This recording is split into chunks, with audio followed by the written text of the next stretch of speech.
Right, మంచిది. ఆమోసు గ్రంథము 8వ అధ్యాయము 11, 12 వచనాలు చదువుచుండగా మీరందరూ వాక్యాన్ని గమనించండి.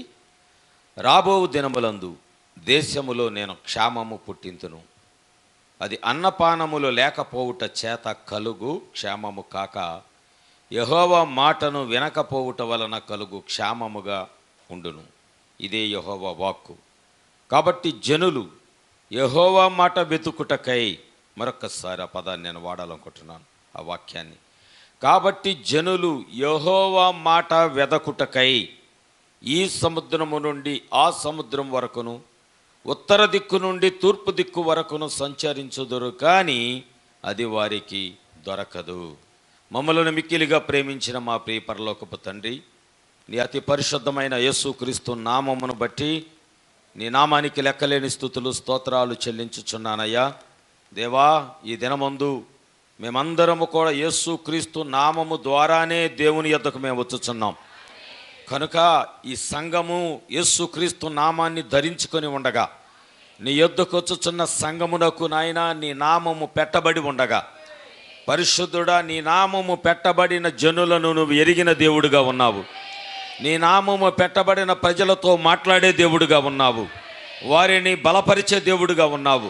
వారిని సరిచేసే దేవుడుగా ఉన్నావు. వారిని కట్టే దేవుడుగా ఉన్నావు. వారిని విమోచించే దేవుడుగా ఉన్నావు. వారిని ఎత్తబాటు వరుసలో వారిని నిలబెట్టే దేవుడుగా ఉన్నావు.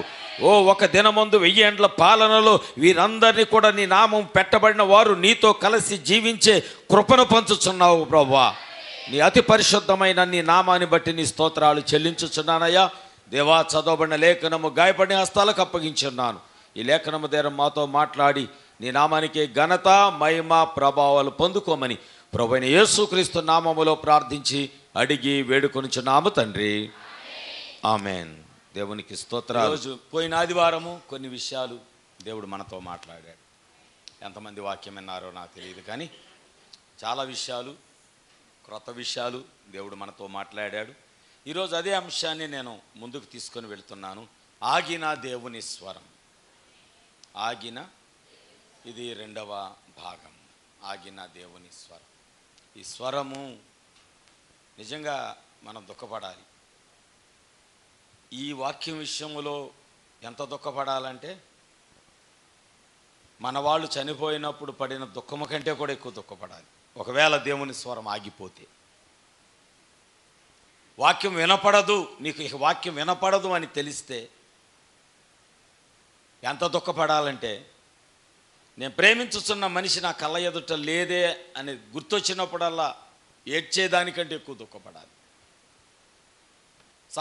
నాతో సహవాసం చేసిన వ్యక్తి కంటికి కనబడతలేదే అని అనుకున్నప్పుడు ఏడ్చిన కన్నీటి కంటే కూడా ఎక్కువగా వాక్యం దొరకదేమో అని తెలిసినప్పుడు, వాక్యం ఆగిపోయింది అని తెలిసినప్పుడు ఇంకా ఎక్కువ దుఃఖపడాలి.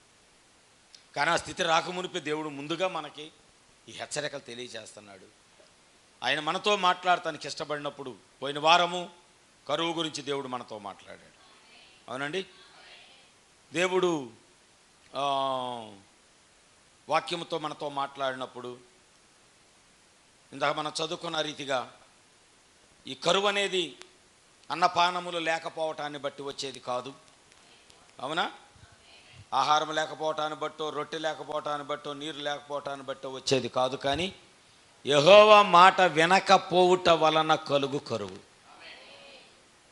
దేవుని మాట వినకపోవుట వలన కలిగే కరువు.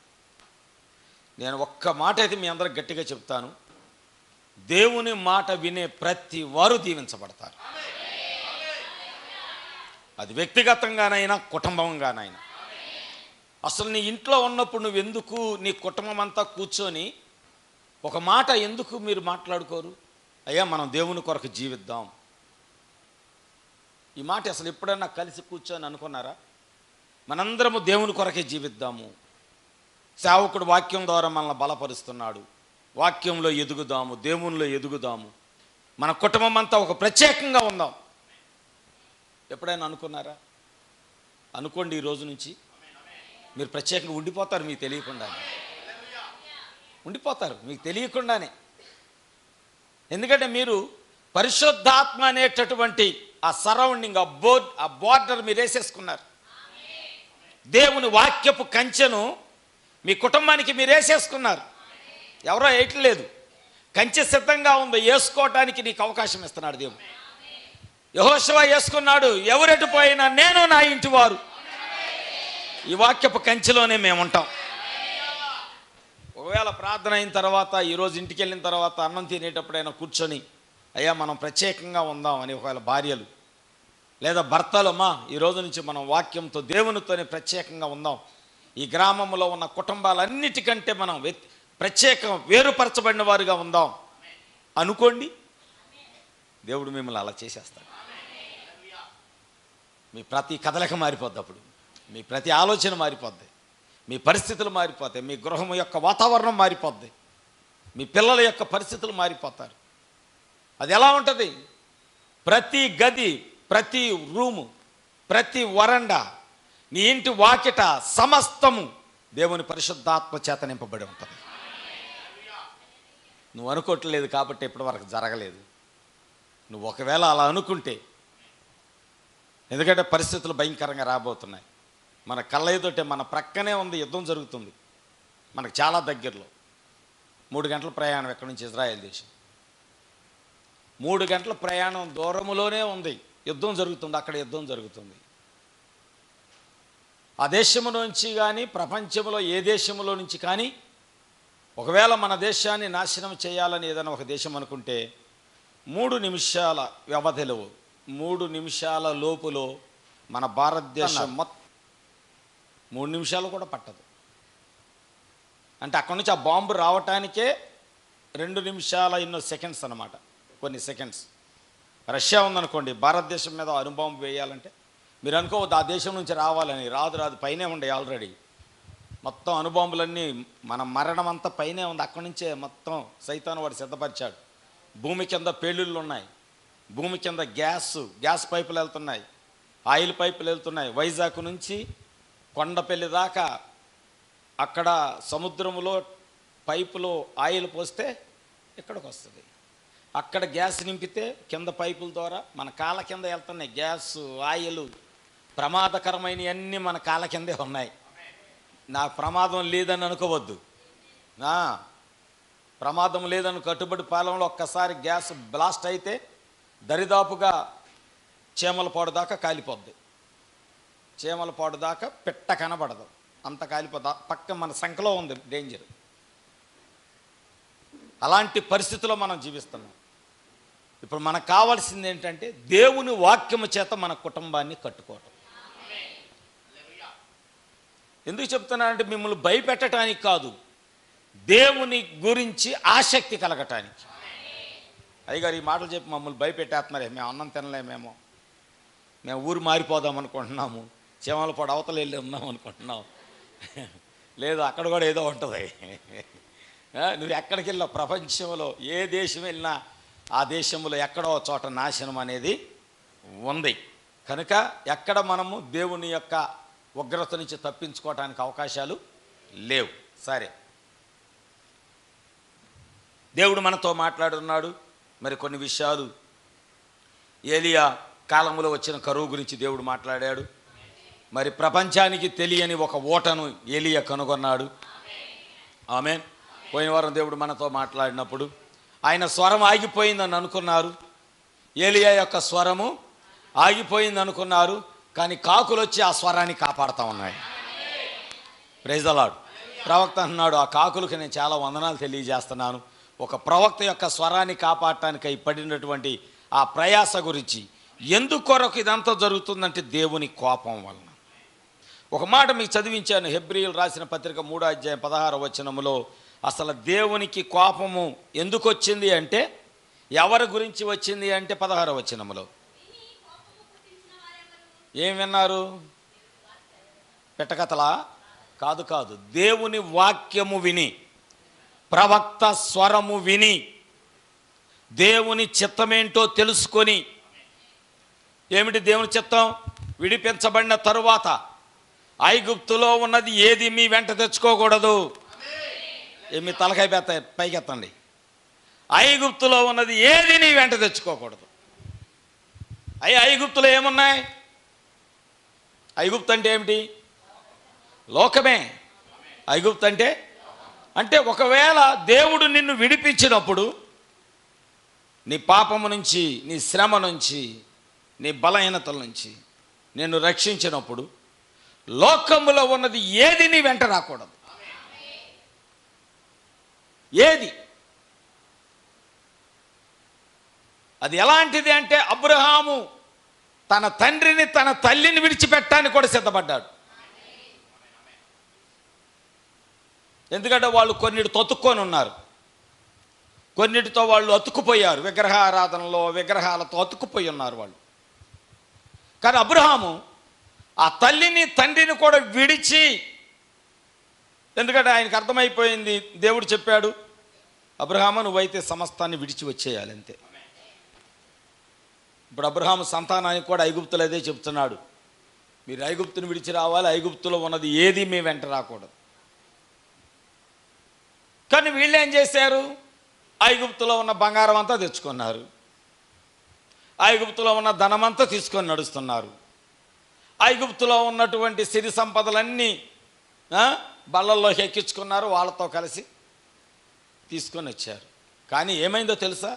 ప్రయాణం చేయగా ఒక రోజున ఐగుప్తు నుంచి తెచ్చుకున్న బంగారమే వారికి విగ్రహం అయ్యింది. దేవుడికి తెలుసు, ఒక రోజున నువ్వు ఏదైతే విడిచిపెట్టకుండా వెంట తెచ్చుకుంటావో ఒక రోజు అది నీకు విగ్రహం అయ్యిద్దని దేవుడికి ముందే తెలుసు. విడిచిపెట్టకూడదని నువ్వు అనుకున్నావు, అది నీకు పాపం అవుతుందని దేవుడు ముందే చూస్తున్నాడు. నేను వదులుకోకూడదు అని నువ్వు అనుకుంటున్నావు, కానీ అది నీ జీవితానికి ఒక విగ్రహం అవుతుందని దేవుడు చెప్తున్నాడు. అంతేనా? ఇంకేమైనా ఉందా? వారు ఒక ప్రదేశంలో కూడుకొని ఉన్నప్పుడు, మోషే దేవుని యొక్క వాక్యము కొరకు ఆ పర్వతం మీదకి వెళ్ళి దేవునితో సహవాసం చేస్తున్నప్పుడు వీళ్ళందరూ కలిసి చేసిందేంటి? వీళ్ళ దగ్గర ఉన్న అన్ని ఒకటి కాదు, రెండు కాదు. ఇప్పుడేమైంది? అది ఆ అలంకరణ వారికి విగ్రహమైంది. నిన్న అనకాపల్లిలో వివాహమైన తర్వాత కొంతమంది బంధువులు పరిచయం అయ్యారు. పరిచయం అయినప్పుడు సరే, నిన్న ప్రక్కన ఒక అతను ఉన్నాడు, నర్సీపట్నం ఒక అతను. సరే, నేను వెంటనే ఫోటో తీసి, సరే ఓ పాస్టర్ గారు అమ్మాయి సంబంధం వచ్చిందండి, మా అబ్బాయికి మంచి సంబంధం వచ్చింది, పాప బాగుంది, చాలా బాగుంది, సేమ్ ఇక స్వరూప అంటే స్వరూప, కాకపోతే మన అమ్మాయి కర్రీ, ఆ అమ్మాయి ఎరుపు, అంతే తేడా. నలుపు ఎరుపు అంతే తేడా. ఇక ఏ మాత్రం కొద్ది కూడా ఫేస్లో కానీ బాడీలో స్ట్రక్చర్లో కానీ ఎక్కడ కొద్ది కూడా తీసేయటానికి అవకాశం లేదు. ఇంకా స్వరూపాన్ని చూశానంటే స్వరూపానే చూశాను. కానీ పాపం వాళ్ళు ఏం కోరుకున్నారంటే, మాకు సేవకుడు కావాలండి అన్నారు. పూర్తిగా సేవ చేసే సేవకుడు కావాలి అన్నారు. సరే, డ్రాప్ అయిపోయింది, వదిలేసాం. తర్వాత మరొక సంబంధం వచ్చింది ప్రక్క నుంచి. ఆ అమ్మాయి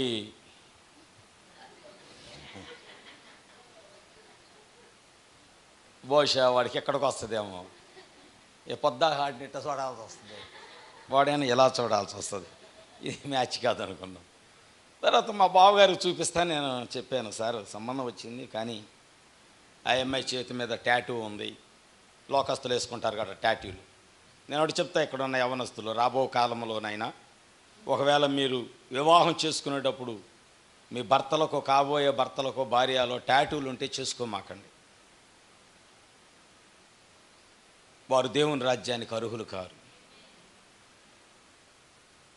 టాటూలు ఉంటే దయచేసి టాటూలు వేయించుకోవద్దు, అది సైతాను యొక్క క్రియ.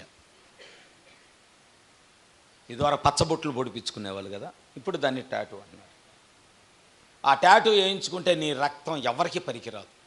ఒకవేళ నీ ఇంట్లో వాళ్ళకి ఆపదొచ్చి రక్తం లేదు, ఎక్కడ రక్తం దొరకలేదంటే, నీదే అదే బ్లడ్ గ్రూప్ అయితే, ఒకవేళ నువ్వు ఇవ్వటానికి వెళ్తే నీ శరీరం మీద నా మచ్చను చూసి నీ రక్తం పనికిరాదు అంటే, నీ కళ్ళ ఎదుటే నీ రక్త సంబంధి యొక్క ప్రాణం పోతా ఉంటే నీకు అప్పుడు అనిపిస్తుంది, ఈ చిన్న మచ్చ ఎందుకు వేయించుకున్నాను, నా వాళ్ళ కొరకు నా రక్తం పనిచేయనప్పుడు ఎందుకు నాకు ఈ జీవితం అని అనిపిస్తుంది. చూసావా, అప్పుడు తెలుస్తుంది ఎందుకు వేయించుకున్నాను ఇది అని.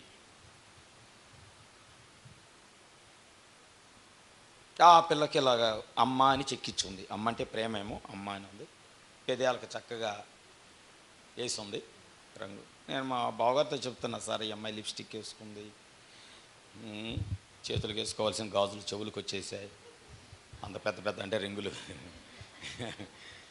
అంత పెద్ద పెద్దవి పెట్టుకుంది, చేతులకు ఉండాలి కదా గాజులు, చెవులకు పెట్టేసుకుంది, పెద్ద పెద్దగా ఉన్నాయి అంటే మా బావగారు అన్నారు, ఈ రోజుల్లో ఇవన్నీ కామన్ బాబీ అన్నాడు.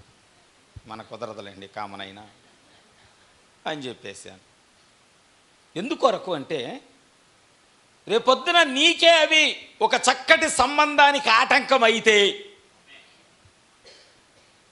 ఇప్పుడు సపోజ్ ఇక్కడ యవనస్తులైన మగపిల్లలు ఉన్నారు, మన పిల్లలు ఉన్నారు, ఇప్పుడు మన పిల్లలు ఇప్పుడు ఇక్కడ యవనస్తులు ఉన్నారు, ఇప్పుడు తేజ ఉన్నాడు, డెన్నీ ఉన్నాడు, గాంధీ పెళ్ళి అయిపోయింది, రాజేష్ ఉన్నాడు, విజయపాల్ ఉన్నాడు, వీళ్ళందరూ యవనస్తులు.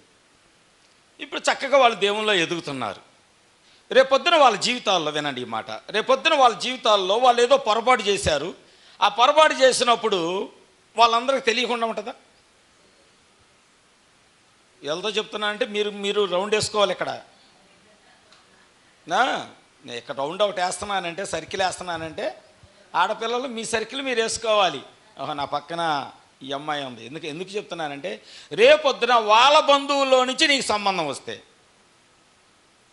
నీ గురించి ఈ పక్క ఆమె ఏం సాక్ష్యం చెప్పింది, నీ ప్రక్కన ఉన్నవాడు నీ బంధువుల్లో నుంచి సంబంధం వస్తే నీ బిడ్డ గురించి సంఘంలోకి వచ్చే మరొక స్నేహితుడు ఒకరు ఆ ఇంట్లో నుంచి వీళ్ళ ఇంట్లో సంబంధం వస్తే వాళ్ళ బంధువుల్లో నుంచి వాళ్ళు అంటారుగా, మన అమ్మాయి ఎక్కడుందో ఆ ఊర్లో, వాళ్ళు కూడా అదే ప్రార్థనకి వెళ్తారంట, వాళ్ళ పిల్లలు మనం కనుక్కుందాము అని అంటే, అప్పుడు నీ సాక్ష్యము వాళ్ళ ఎదుట సరిగ్గా లేకపోతే ఇప్పుడు చెప్పాలి, నీ అలవాటు ఒక మంచి సంబంధాన్ని కోల్పోయినట్లేగా. అవునా? ఒక మంచి సంబంధము, ఒకవేళ మంచి ఫ్యామిలీ అయితే,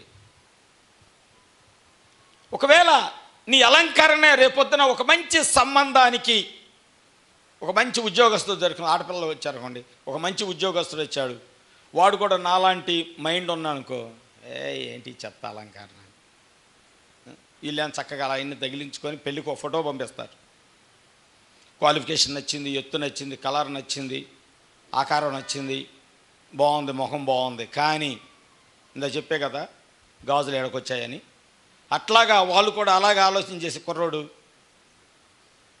వద్దులే, ఇంకా లోకం, ఈ అమ్మాయి నిండా లోకం కనబడుతుంది, ఎంత మంచి ఫ్యామిలీ అయితే ఏంటి, ఆ వేసుకున్న అలంకరణ అంతా లోకం కనబడుతుంది, దేవుడికి అవి ఇష్టం ఉండదు, నేను దేవునికి సమర్పించుకున్న నా కాబోయే భార్య కూడా సమర్పించుకున్నది కావాలనుకుంటే, ఒకవేళ అంత మంచి దేవుని యందు భయభక్తులు కలిగిన యవనస్తుడు యొక్క జీవితంలోకి నువ్వు వెళ్లకుండా ఏమాపిందంటే, అది నీకు విగ్రహం అవటాన్ని బట్టి ఒక మంచి జీవితాన్ని కోల్పోతున్నారు. ఒకవేళ నేను అలా కాదు, నేను ఇలా చెప్పాను అనుకోండి, తప్పి చేయొద్దు, నా మీద మీరు కక్ష పెంచుకుంటారు. దేవుడు అందుకే ఐగుప్తు నుంచి వాళ్ళు తెచ్చుకున్నటువంటిది, ఐగుప్తు నుంచి వాళ్ళు తెచ్చుకున్న బంగారము ఒక రోజున వాళ్లకు, దేవుడికి తెలుసు, మీరు తెచ్చుకోవద్దు, ఒకరోజు నాకు కోపం వస్తుంది, ఒకరోజు నాకు కోపం వస్తుంది, దీనివల్ల నాకు కోపం వస్తుంది అనుకున్నారు. దీనికి దేవుడు కోపం రావటం ఏంటి? మేము సంతోషంగా ఉంటాం, దేవుడికి ఇష్టం ఉండదా? మేము సంపాదించుకోవటం దేవుడికి ఇష్టం ఉండదా? మేము బంగారం కొనుక్కోవటం దేవుడికి ఇష్టం ఉండదా? లేకపోతే మేము ఆస్తి దేవుడు వద్దనలా, బంగారం కొనుక్కోవద్దని లేదు, ఆస్తి కొనుక్కోవద్దని లేదు, ఇల్లు కట్టుకోవద్దని లేదు, అసలు ఏ అబ్జెక్షన్ పెట్టలా. కానీ ఒకవేళ అది నీకు విగ్రహం అయితే అది పాపం. నీకు విగ్రహం అయితే ఆ విగ్రహము అంటే నీలో ప్రవేశించిన లోకములో ఒకే ఒక విషయము, అది నీకు విగ్రహం అయితే దేవుని యొక్క ఉగ్రత నీ మీదకి వచ్చినప్పుడు నువ్వు ఎలా తప్పించుకుంటావు? సేవకుడు ఏం చేయలేడు. పాస్టర్ గారు మాకు ఎలా అయిపోతుంది, సేవకుడు ఏం చేయలేడు. ప్రవక్త ఏం చేయలేడు. కోపం వచ్చింది ఎవరికి? దేవునికి. ఇంకా ఆయన ఉగ్రత నుంచి ఎవడు తప్పించుకుంటాడు? నీ కళ్ళ ఎదుట ఆయన తలుపు మూసేస్తే నేను వెళ్ళి తెరవగలనా? నువ్వు వెళ్ళి తెరుస్తావా? సంఘ పెద్దలు, ప్రవక్తలు, ఏలియా వెళ్ళి తెరుస్తాడా? లేకపోతే ఈ కాలం యొక్క ప్రవక్త వెళ్ళే బ్రాహ్మణం వెళ్ళి తెరుస్తాడా? ఎవడ వల్ల కాదు. తలుపేసింది ఎవరు? దేవుడు. భూమి మీద ఏ భక్తుడు తెరవలేడు నీకు ఆ తలుపుని. నువ్వు అప్పుడు ప్రయాసపడతావు, ప్రభువా నాతో మాట్లాడు.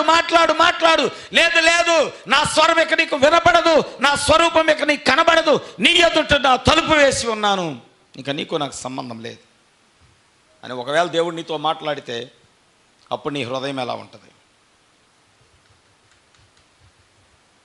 దేవుడు అసలు ఊరికే కోప్పడాడు, కారణం లేకుండా దేవుడికి కోపము. ఎందుకంటే ఆయన కోప్పడే దేవుడు కాదని ఉంది బైబిల్లో. వాక్యం ఏం చెప్తుందంటే దేవుడు కోపపడే దేవుడు కాదు, కానీ ఆయన కోపం రగులుకుంటుంది. అందుకే నిర్గమాల చెప్పాం కదా, మోషే అన్నాడు ఆయన కోపం రేపొద్దు. అది కూడా చెప్పబడింది, ఆయన కోపము రేపొద్దు. ఆయన కోపం వస్తే ప్రవక్తదే మాట్లాడతాడు. దేవుని సేవకుడి విషయంలో సంఘము ఒకవేళ కోపం కలిగి ఉంటే దేవుడంట ప్రతీకారం తీర్చుకుంటాడంట. ఈ మాట వినండి. సేవకుడి విషయములో విశ్వాసులు ఎవరైనా సరే ఒకవేళ సనగటము, గొనకటము, వ్యతిరేక స్వభావాలు కలిగి ఉంటే గనక ఆకానికి ఏం చేశాడు దేవుడు? మోషే చెప్పాడు, శత్రువులది దేవుడు చెప్పాడు, మోషే మీరు యుద్ధానికి వెళ్తున్నారు, గెలుస్తారు, ఆ శాపగ్రస్తమైంది ఏది తెచ్చుకోవద్దు, నేను శపించా. పాపాన్ని, సాతాన్ని దేవుడు శపించాడు. అవునా? ఏదేనులో సర్పాన్ని. ఇప్పుడు లోకమంతా సర్పం చేతిలో ఉంది, సాతాను చేతిలో ఉంది. ఎందుకంటే యేసుక్రీస్తుని కొండ మీద తీసుకెళ్ళి ఒక్క సెకండ్లో, ఈరోజు నీ చేతిలో ఉంది కదా, ఒక్క సెకండ్ అమెరికా అని కొట్టగానే అమెరికా కనబడింది, జపాన్ అని కొట్టగానే, నువ్వు ఏ దేశం పేరు కొట్టగానే సెకండ్లో కనబడింది. ఈ టెక్నాలజీ వాడు ఎప్పుడో వాడేశాడు. 2024 సంవత్సరాల క్రితమే ప్రభువుని పర్వతం మీద తీసుకెళ్ళన్నాడు, ఈ లోక రాజ్యాలన్నీ నావే, ఒక్కసారి నువ్వు నాకు నమస్కారం చేస్తే ఇవన్నీ నీకు ఇచ్చేస్తా. కానీ దేవుడికి తెలుసు ఒక రోజున వీడు ఓడిపోతాడు, సైతాను. ఈ రాజ్యాలు, ఈ రాష్ట్రాలు, దేశాలన్నింటినీ పరిపాలన చేసేది నేనే. Praise the Lord. ఈ బలహీనతలన్నిటిని నేను ఖచ్చితంగా జయిస్తాను అని ఆయన సాగిలి పడలా. కానీ ఈరోజు మనము ఏదైనా ఆశ చూపితే దానికి సాగిల పడతాం, ఏదైనా ఎక్కువ వస్తుందంటే దానికి లోబడిపోతాం, ఏదైనా అతిగా చూపిస్తే దానికి లోబడిపోతాం, 4 మంచి మాటలు చెప్తే దానికి లోబడిపోతాం. ఒకవేళ అది నీకు విగ్రహం అవుతుందని చూసుకో, నీ జీవితంలోకి విగ్రహం అవుతుందని చూసుకో. విగ్రహం అయ్యిందంటే నువ్వు దేవుని కోపములో ఒక భాగంగా ఉన్నావు. అంటే ఆయన కోపపడినప్పుడు కొంతమందిని మనసులో పెట్టుకుంటున్నాడు. ఆ మనసులో, కోపముతో ఉన్న మనసులో నువ్వు ఉంటే ఏంటి నీ పరిస్థితి? నీ కుటుంబం పరిస్థితి ఏంటి? ఈరోజు మనం అదే చూడాలి. దేవుని స్తోత్రాలు. ఎందుకంటే ఆయన సర్పాన్ని శపించాడు. అవునా? సర్పము లోక సంబంధమైనటువంటి కార్యాలతో, పాపముతో మునిగిపోయి దేవుని ప్రజలను చెడగొట్టడానికి ప్రయత్నం చేసింది. అదే పని యెజబెలు కూడా చేసింది. అవునా? యెజబెలు కూడా ఏం చేస్తుంది? దేవుని సేవకులను పాడు చేయటం ప్రారంభించింది. తన సొంతగా కొంతమంది సేవకులను తయారు చేసుకోవడం ప్రారంభించింది. దేవునికి వ్యతిరేకంగా దేవుని సేవకులను చంపటం ప్రారంభించింది. దేవుని కోపం రాలేదా? దేవుడు యెజబెలును కూడా శపించడం ప్రారంభించాడు. శపించడానికి ఒక ప్రవక్తను పంపాడు. ఆ ప్రవక్తే ఏలియా అయి ఉన్నాడు. Praise the Lord. దేవునికి స్తోత్రాలు. ఇంకా ఆయన ఎవరిని శపించుతున్నాడు? మొదటి రాజుల గ్రంథము 16వ అధ్యాయము 33వ వచనము. మొదటి రాజుల గ్రంథము 16వ అధ్యాయము.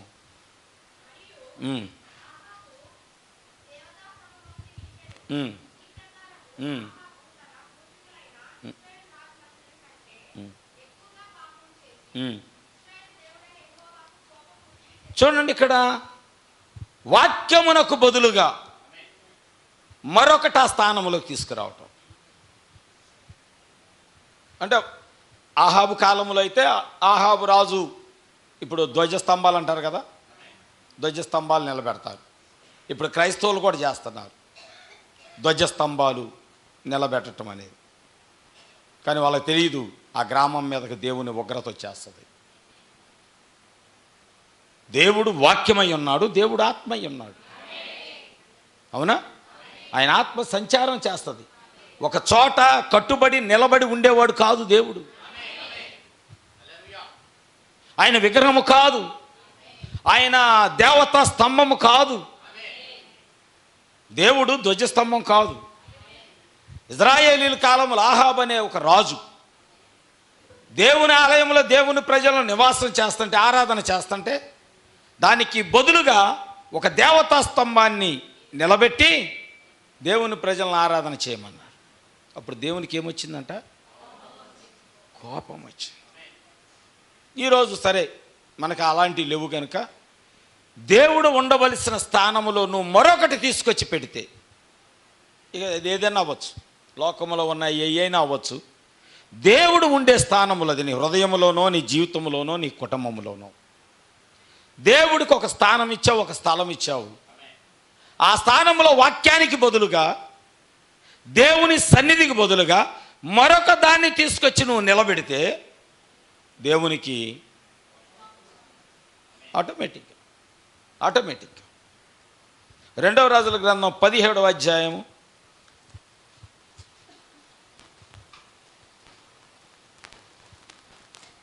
2వ రాజుల గ్రంథం 17వ అధ్యాయము 17వ వచనము.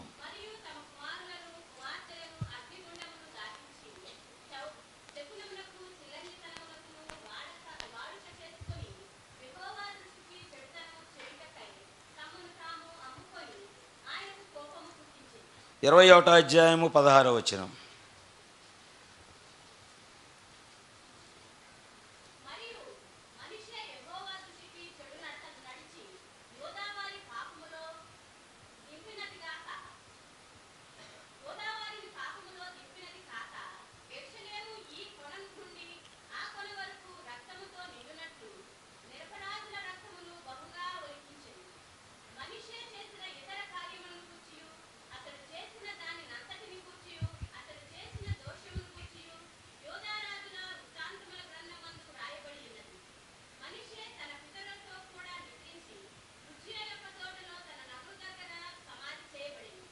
చాలండి.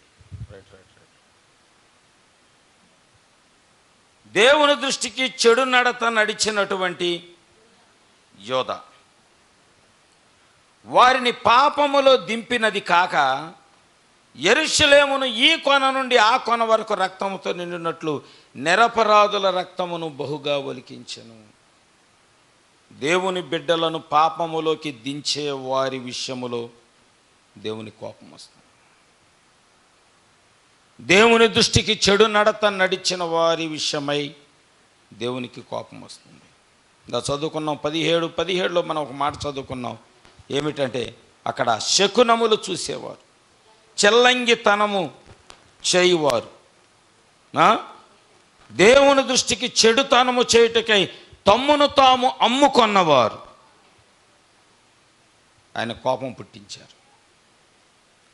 దేవుని బిడ్డల గురించే, లోకస్తుల గురించి దేవుడు ఎప్పుడు మాట్లాడు. దేవుని బిడ్డల గురించి కొంతమంది చూస్తాం, మన సంఘంలో కూడా ఉన్నట్లు ఉన్నారు. నాటేయటానికి కూడా శకుని గాళ్ళ దగ్గరికి వెళ్తారు. అక్కడికి వెళ్ళి ఇక్కడ అయ్యగారు వందనాలు అంటారు. అక్కడికి వెళ్ళి అయ్యగారు మేము నాటేయాలనుకున్నాం, ఏ రోజు మంచిది, ఆయన అయ్యగారే, ఈయన అయ్యగారే, ఎవడు అయ్యగారో తెలియదు.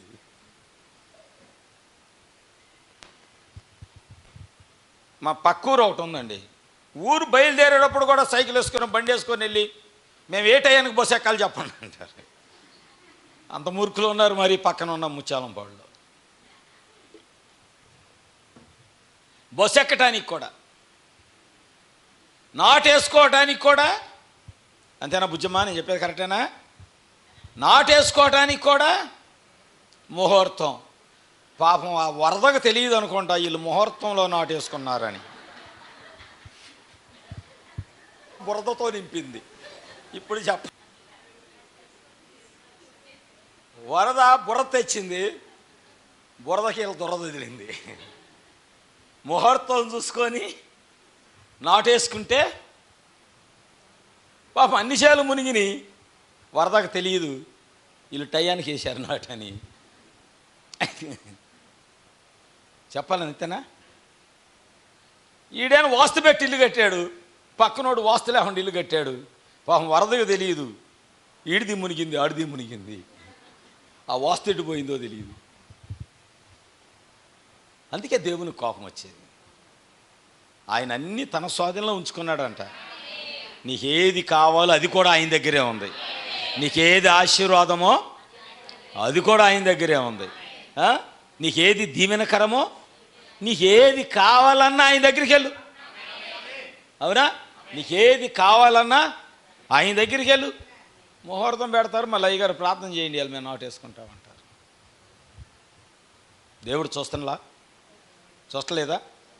అరే ఆ మొదటేదో నా దగ్గరికి వస్తే బాగుండేది, ఈ అయ్యగారిని వదిలేసి ఇంకో అయ్యగారి దగ్గరికి వెళ్ళి ముహూర్తం పెట్టండి మేము నాటేసుకోవాలంటే కరెక్ట్ 11:10కి నాటేయండి.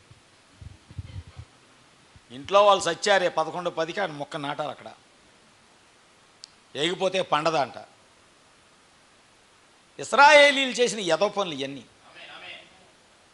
అవును, దేవుని ప్రజలైన ఇశ్రాయేలీలు చేస్తేనే దేవునికి కోపం వచ్చింది. దేవుడు ఉజ్జా మీద కోపపడ్డాడు. అవునండి, దేవుడు ఆకాను మీద కోపపడ్డాడు, యెజెబెలు మీద కోపించాడు. దేవుని ప్రజలను పాపములోకి దించిన యోధా మీద దేవుడు కోపం వచ్చింది. అది కూడా పాపమే. నువ్వు పాపం చేయకపోయినా ఇతరులను పాపములోకి దించింది కూడా పాపమే. అది భయంకరమైన శాపం. పిల్లల్ని వెంటాడిద్ది, పిల్లల్ని వెంటాడిద్ది. నువ్వు పాపం చేయకపోవచ్చు, కానీ పాపం చేయటానికి ప్రోత్సహించడానికి అంటారు కదా మీడియేటర్ అని. పల్లెటూరులో బాగా వాడతారు, మా మీడియేటర్ ఉంది, మా మీడియేటర్ ఉన్నాడు. నువ్వు చేయకపోయినా వాళ్ళు చేసిన పాపం కంటే ఘోరమైన పాపం. నువ్వు ఒక్కదానివే ఇక్కడ పాడవుతున్నావు, కానీ అక్కడ ఇద్దరు పాడవుతున్నారు, 2 కుటుంబాలు పాడవుతున్నాయి. ఆ 2 కుటుంబాల మీదకి వచ్చే శాపం అంతా నీ ఇంటి మీదకి వచ్చింది మొదట. ఎందుకంటే దేవుడు అన్నాడు, ఎవడు నా ఆలయాన్ని పాడు చేస్తాడో నేను వాడిని పాడు చేస్తాను, ఎవడు నా బిడ్డలను పాడు చేస్తారో నేను వాడిని పాడు చేస్తాను. వాక్యం అది.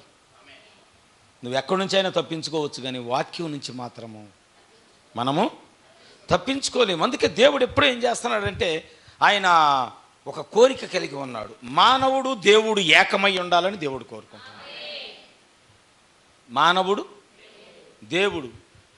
మానవుడు దేవుడు ఏకమైన సమయంలో అద్భుతాలు జరుగుతాయి.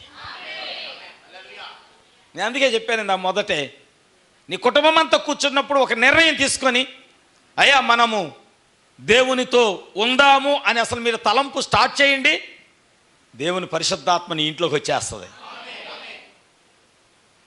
నువ్వు తలుచుకున్న కొలదిగా ఆయన నీతో ఉండటానికి ఇష్టపడతాడు.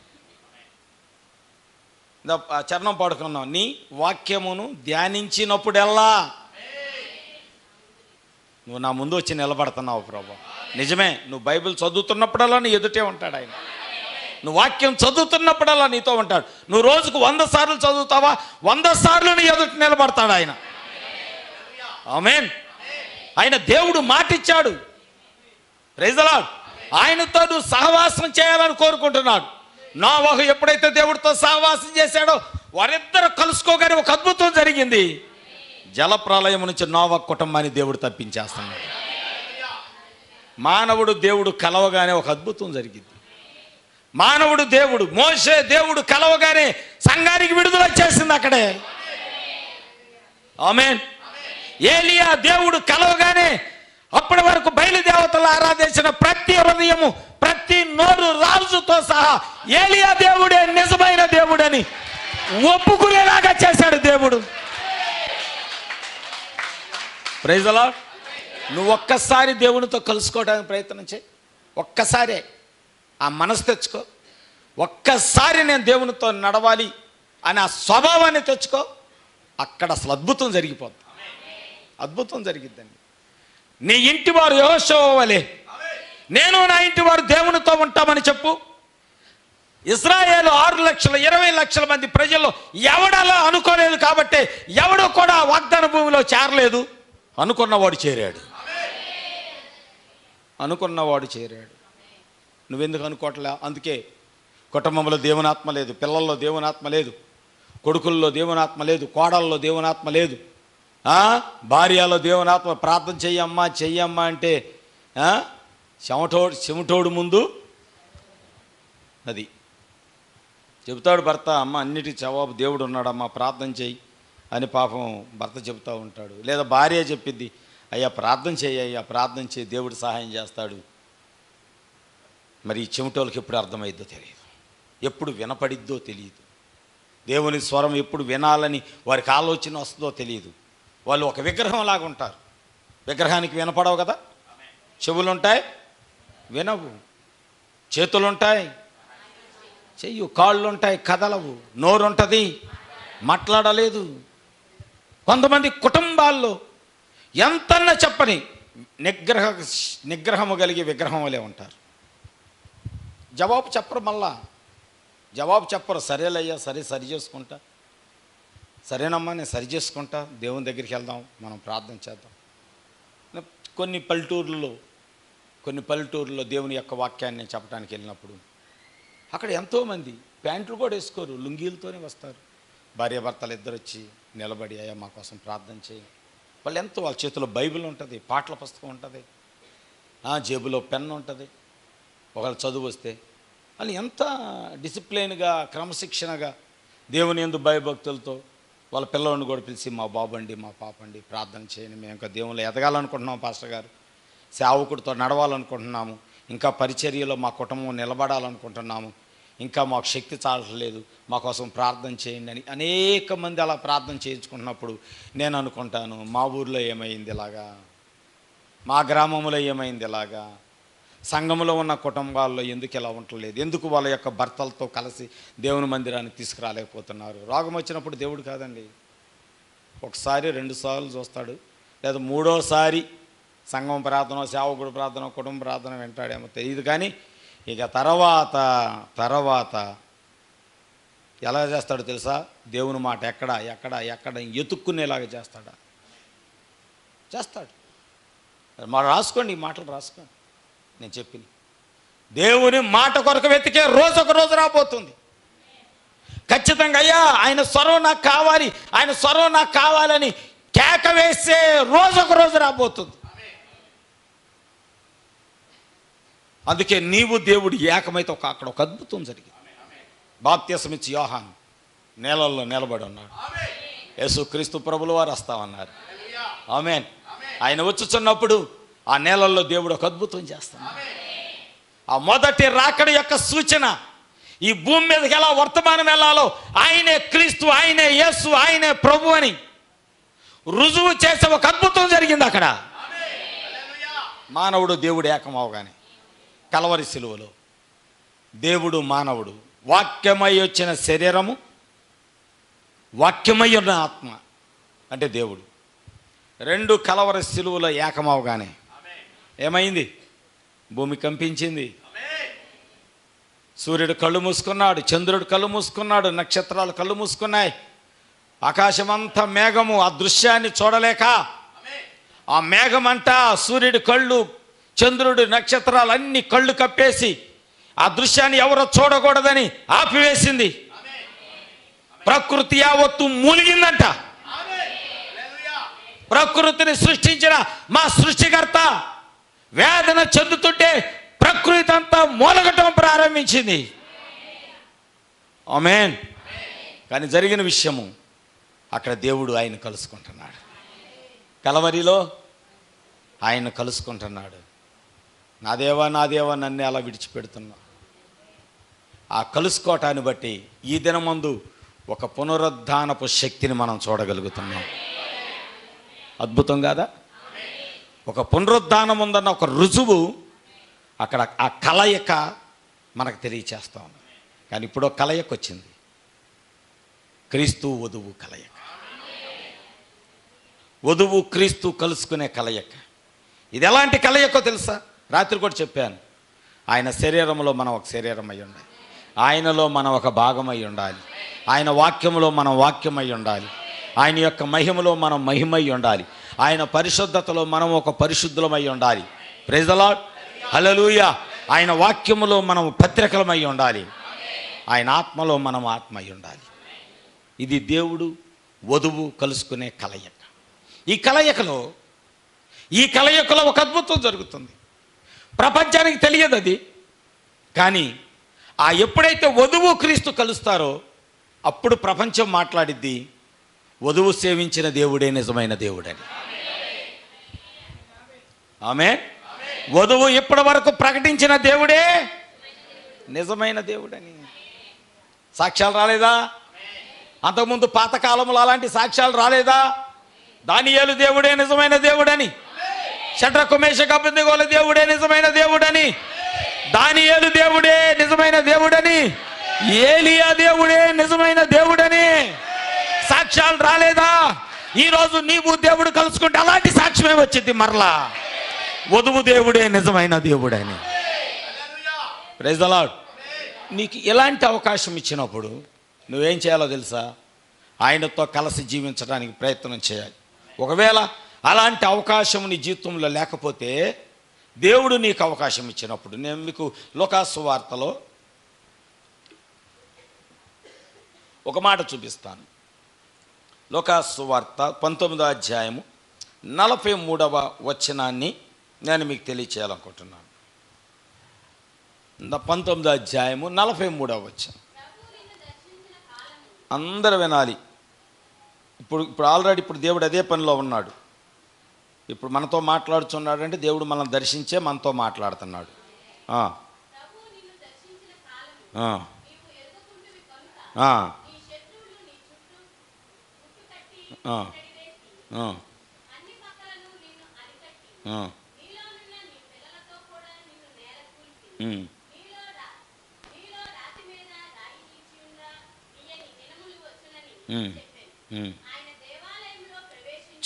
చాలండి. 43వ వచనంలో రాయబడిన మాట, ప్రభువు నిన్ను దర్శించిన కాలము నీవు ఎరుగకుంటివి. ఈ మాట పట్టుకోండి. చాలాసార్లు ఒకవేళ నువ్వు ఆపదలో ఉన్నప్పుడు, శత్రువు నిన్ను చుట్టుముట్టినప్పుడు, శోధనలు నిన్ను చుట్టుముట్టినప్పుడు, ఒకవేళ ప్రభు అని ఒకవేళ నువ్వు కేక వేస్తే, ఒకవేళ దేవుని స్వరం అప్పుడు నీకు వినపడింది అనుకోండి, అమ్మా శోధన రాబోతుందని నేను సేవకుడితో మాట్లాడాను కదా, శ్రమ రాబోతుంది అని సేవకుడితో మాట్లాడే కదా, పోయిన వారం కూడా ఒక మాట చెప్పాను, కరువు, ఒక మంచి భయంకరమైన కరువు ఒకటి రాబోతుందని కూడా నేను చెప్పాను కదా, ఎప్పుడు మాట్లాడావు ప్రభా? నాకెప్పుడు చెప్పావు ప్రభా? నేను నిన్ను కలుసుకొని నేను నీతో మాట్లాడా, కానీ నేను దర్శించిన కాలము నువ్వు ఎరగలేదు. దేవుడే మాట్లాడుతున్నాడు అనుకోవట్లా, ఎవరో ఒక ఆయన నిలబడి మాట్లాడుతున్నాడు అంతే. వాక్యము దేవుడిదండి, మాట్లాడేది దేవుడే. ఆమేన్. ఇశ్రాయేలీలకి దేవుడు సమూయేలు అనే ఒక ప్రవక్తని ఇచ్చినప్పుడు, నేను రాత్రి కొన్ని విషయాలు చెప్పాను, ఎక్కడెక్కడ స్వరం ఆక్కుంటా వచ్చిందో అని. మీకు తెలుసా, ఇందాక నేను లెక్కేసాను, దరిదాపుగా 1621 సంవత్సరాలు ఏమో వచ్చింది, 51 సంవత్సరాలు. హానోకుతో దేవుడు మాట్లాడిన తరువాత నోవహుతో మాట్లాడేదాకా దేవుని స్వరం లేదు. వింటున్నారా? కొద్ది సమయం ఏమండి, కొన్ని విషయాలు ఈ సబ్జెక్ట్ చెప్పి నేను మీకు తెలియచేస్తాను. హానోకుతో మాట్లాడిన తరువాత మెతూషెల వచ్చాడు. మెతూషెల 1100 ఎన్నో సంవత్సరాలు జీవించాడు. తర్వాత లెమెకు వచ్చాడు. లెమెకు 100 ఉందండి అక్కడ 900 అధ్యాయం చూపిస్తాను నేను మీకు. ఆదికాండం 6వ అధ్యాయం, ఆదికాండం 5వ అధ్యాయము 21వ వచనం నుంచి చదువుకుంటూ వెళ్దాం స్పీడ్గా. స్పీడ్గా 65 ఏండ్లమ్మ. 5 ఎవరికి ఎత్తావు?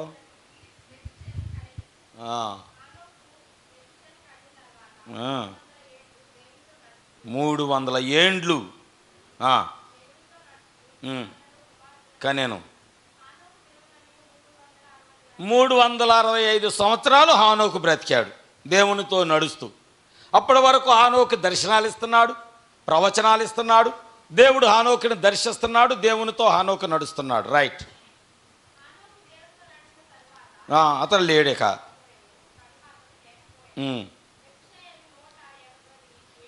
187 ఏండ్లు బ్రతికి లెమెకును కనెను. కనిన తర్వాత 782 ఏండ్లు బ్రతికి కుమారులను కుమార్తెలను కనెను. మెతూషల దినాలన్నీ 969 ఏండ్లు. 969. ఇది గుర్తుపెట్టుకోండి. ఆనోకు వెళ్ళిపోయిన తర్వాత స్టార్ట్ అయింది 960 ప్లస్ లెమెకు వచ్చాడు. అతడు 182 సంవత్సరాలు బ్రతికాడు. ప్లస్ ఆయన అయిపోయిన తర్వాత నోవాహు వచ్చాడు. నోవాహు పుట్టిన తర్వాత దేవుడు అతనితో మాట్లాడలేదు, కానీ 500 సంవత్సరాలు వచ్చిన తర్వాత దేవుడు నోవాహుతో మాట్లాడాడు. నేను మొత్తం లెక్కడితే 1651 సంవత్సరాలు. హానోకు దగ్గర నుంచి నోవాహు దగ్గర వరకు వచ్చే వరకు దేవుని స్వరం లేదు భూమి మీద, వాక్యము లేదు. ఎందుకంటే దేవుడు పరిశీలన చేస్తే నీతిమంతుడు ఒక్కడు కనబట్టలేదు. వినేవాళ్ళు లేకపోతే దేవుడు వస్తాడా? వినేవారు ఎవరు లేరండి. ఇప్పుడు సపోజు మీ ఆయన ఊరు వెళ్ళాడు, మీ పిల్లలు స్కూల్కి వెళ్ళారు, కాలేజీకి వెళ్ళారు, నువ్వు ఒక్కదానివే ఉన్నావు. బయటకు వచ్చావు, పందిరి కింద నిలబడ్డావు, ఆ కర్ర పట్టుకొని మాట్లాడుతూ ఉన్నావు. కర్ర పట్టుకొని, పందిరి కర్ర పట్టుకొని, వరండాదో స్తంభం పట్టుకొని మాట్లాడుతూ ఉన్నావు. మాట్లాడుతూ ఉంటే ఈరోజు అందరూ అలాగే ఉంది. అంటే ఇప్పుడు చెవుల్లో వచ్చినాయి కదా, అవి పెట్టుకొని మనిషి ఎదురున్నా లేకపోయినా ఆ మామూలుగా మాట్లాడచ్చు. ఎదురున్నట్టే వాడు ఎలా అంటూ ఉంటాడు, అంటూ ఉంటాడు. అసలు మామూలు యాక్షన్లు కాదు. ఆ రోడ్డు మీద వెళ్తా వాడు లెక్కలేస్తూ ఉంటాడు. వాడు పిచ్చోడో తెలియదు, మంచోడో తెలియదు, చెవులు ఏదో ఉంటుందో మాట్లాడుకుంటూ వెళ్తూ ఉంటాడు. సరే, ఇప్పుడు నీ చెవిలో ఫోను లేదు, ఇయర్ ఫోను లేదు, చేతిలో ఫోను లేదు, కానీ స్తంభం పట్టుకొని నిలబడి మాట్లాడుతూ ఉన్నావు. ఎవరో వెళ్ళారు, వెళ్తా నువ్వు చూసావు, మాట్లాడుతావు, మధ్యలో ఒక్కసారి పక్క అనేవావు. ఒక్క నిమిషం ఉంటే ఉట్టు అక్కడ ఏమో దెయ్యంతో మాట్లాడుతుంది, వీడు దెయ్యంతో మాట్లాడుతున్నాడు. ఒక్క నిమిషం ఉంటే ఉండు, ఇక్కడి నుంచి ఇంటికి వెళ్ళే లోపల ఈ 10 ఆ వార్త వెళ్ళిపోతాయి. అమ్మాయికి దెయ్యం పట్టింది, రోడ్డు మీద ఒక్కతే నిలబడి మాట్లాడుకోండి. ఒక అమ్మాయికి దెయ్యం పట్టింది, అమ్మాయికి దెయ్యం పట్టింది అంటే ఒక్కళ్ళే మాట్లాడుకుంటే పిచ్చోళ్ళు అంటారు. దేవుడు పిచ్చోడా? ఒక్కడే వచ్చి మాట్లాడుకోవటానికి. ఆమేన్. వెతుకుతున్నాడంట నీతిమంతుల కొరకు. 1651 సంవత్సరాల తర్వాత నోవాహు అనే ఒక వృద్ధుడు కనబడ్డాడు.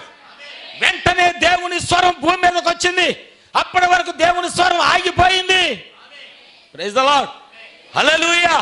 నోవాహు ఆకాశంలో నుంచి పరిశీలన చెయ్యగా ఈ భూమి మీద నువ్వు ఒక్కడవే నీతిమంతుడుగా నాకు కనబడుచున్నావు.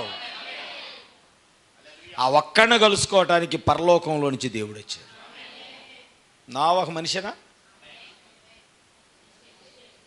అమ్మ బియలా? మనిషేనా నోవాహు? ఆ మనిషిని కలుసుకోవటానికి వచ్చినవాడు దేవుడు మనల్ని కలుసుకోవటానికి రాడా?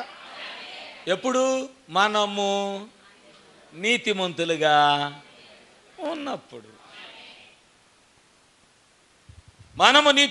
ఉన్నప్పుడు. అందుకే నోవాహు మనిషే.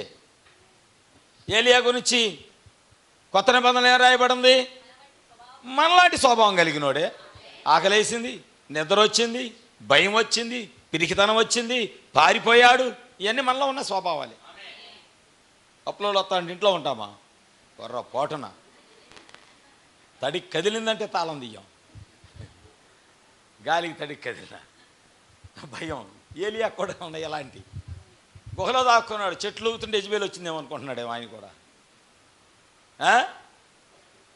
దేవుడు వచ్చి దర్శించి ఆ గుహలో నుంచి బయటికి తీసుకొచ్చేది ఆ గుహలోనే ఉన్నాడు. అవునా? చూడు, నా పిరికాత్మ మనలో ఉంది. ఏలియా మనలో అంటాడు, కానీ ప్రార్థన చేస్తే అగ్ని దిగిరాలా? మరి నువ్వు ప్రార్థన చేస్తే జవాబు కూడా రావట్లేదు. నువ్వు ప్రార్థన చేస్తే ఇంట్లో ఒక్క కార్యం జరగట్లేదు. నువ్వు ప్రార్థన చేస్తే ఒక్క స్వస్థత రావటం లేదు. రాత్రి చెప్పాను, ఒకప్పుడు దేవుడు మాట్లాడాడు, యెహోవా ఎలాగో సెలవిచ్చుచున్నాడు. అద్భుతాలు జరిగాయి, ఆశ్చర్యాలు జరిగాయి. ప్రవక్త వచ్చాడు, యెహోవా ఎలాగో సెలవిచ్చుచున్నాడు అని చెప్పాడు. స్వస్థతలు జరిగాయి, కొన్ని లక్షల మంది స్వస్థపరచబడ్డారు. ఇప్పుడు అదే ఆత్మను వధువులో పెట్టాడు ఆయన. ఇప్పుడు వధువు మాట్లాడే సమయం వచ్చింది. ఆమేన్. వధువు మాట్లాడే సమయం వచ్చింది. వధువు మాట్లాడితే అద్భుతాలు జరిగే కాలం ఇది. Praise the Lord. ఈరోజు ఆ వధువులో నువ్వు ఒక భాగమై ఉన్నప్పుడు నువ్వు మాట్లాడే సమయం వచ్చింది. దేవుడు అద్భుతాలు చేసే సమయం వచ్చింది. Praise the Lord. నువ్వు మాట్లాడు, ఎందుకంటే ఆయన అధికారం ఇచ్చాడు. కొండతో మాట్లాడు. నీ ఇంటికి దుష్టుడు వస్తే దుష్టుడితో మాట్లాడు. సాతాను వస్తే సాతానుతో మాట్లాడు. నీ ఇంటిలో ఎవరైనా రోగి అయి ఉన్నారా, ఆ రోగముతో మాట్లాడు. అధికారం ఈరోజు వధువుకు వచ్చింది. ఆమేన్. మరి నువ్వు ఎందుకు చేస్తే ఎందుకు వెళ్తలేదంటే నువ్వింకా దేవుని దృష్టిలో నీతిమంతులుగా లేవు. మన హృదయాలన్నీ పాడైపోయాను, మన జీవితాలు పాడైపోయాను, మన చూపు పాడైపోయింది, మన తలంపులు, ఆలోచనలు, ఉద్దేశాలు అన్ని వాక్యానికి వ్యతిరేకంగా తయారైపోయాయి. సమూయేలు కాలంలో 400 సంవత్సరాలు దేవుని స్వరం లేదు. తరుచంట. రాత్రి చెప్పాను కుటుంబ ఆరాధన. అరుదు. 400 సంవత్సరాలుగా చెప్పారు, వాక్యం ఉంది. 400 సంవత్సరాలుగా భూమి మీద యెహోవా యొక్క స్వరం లేదు.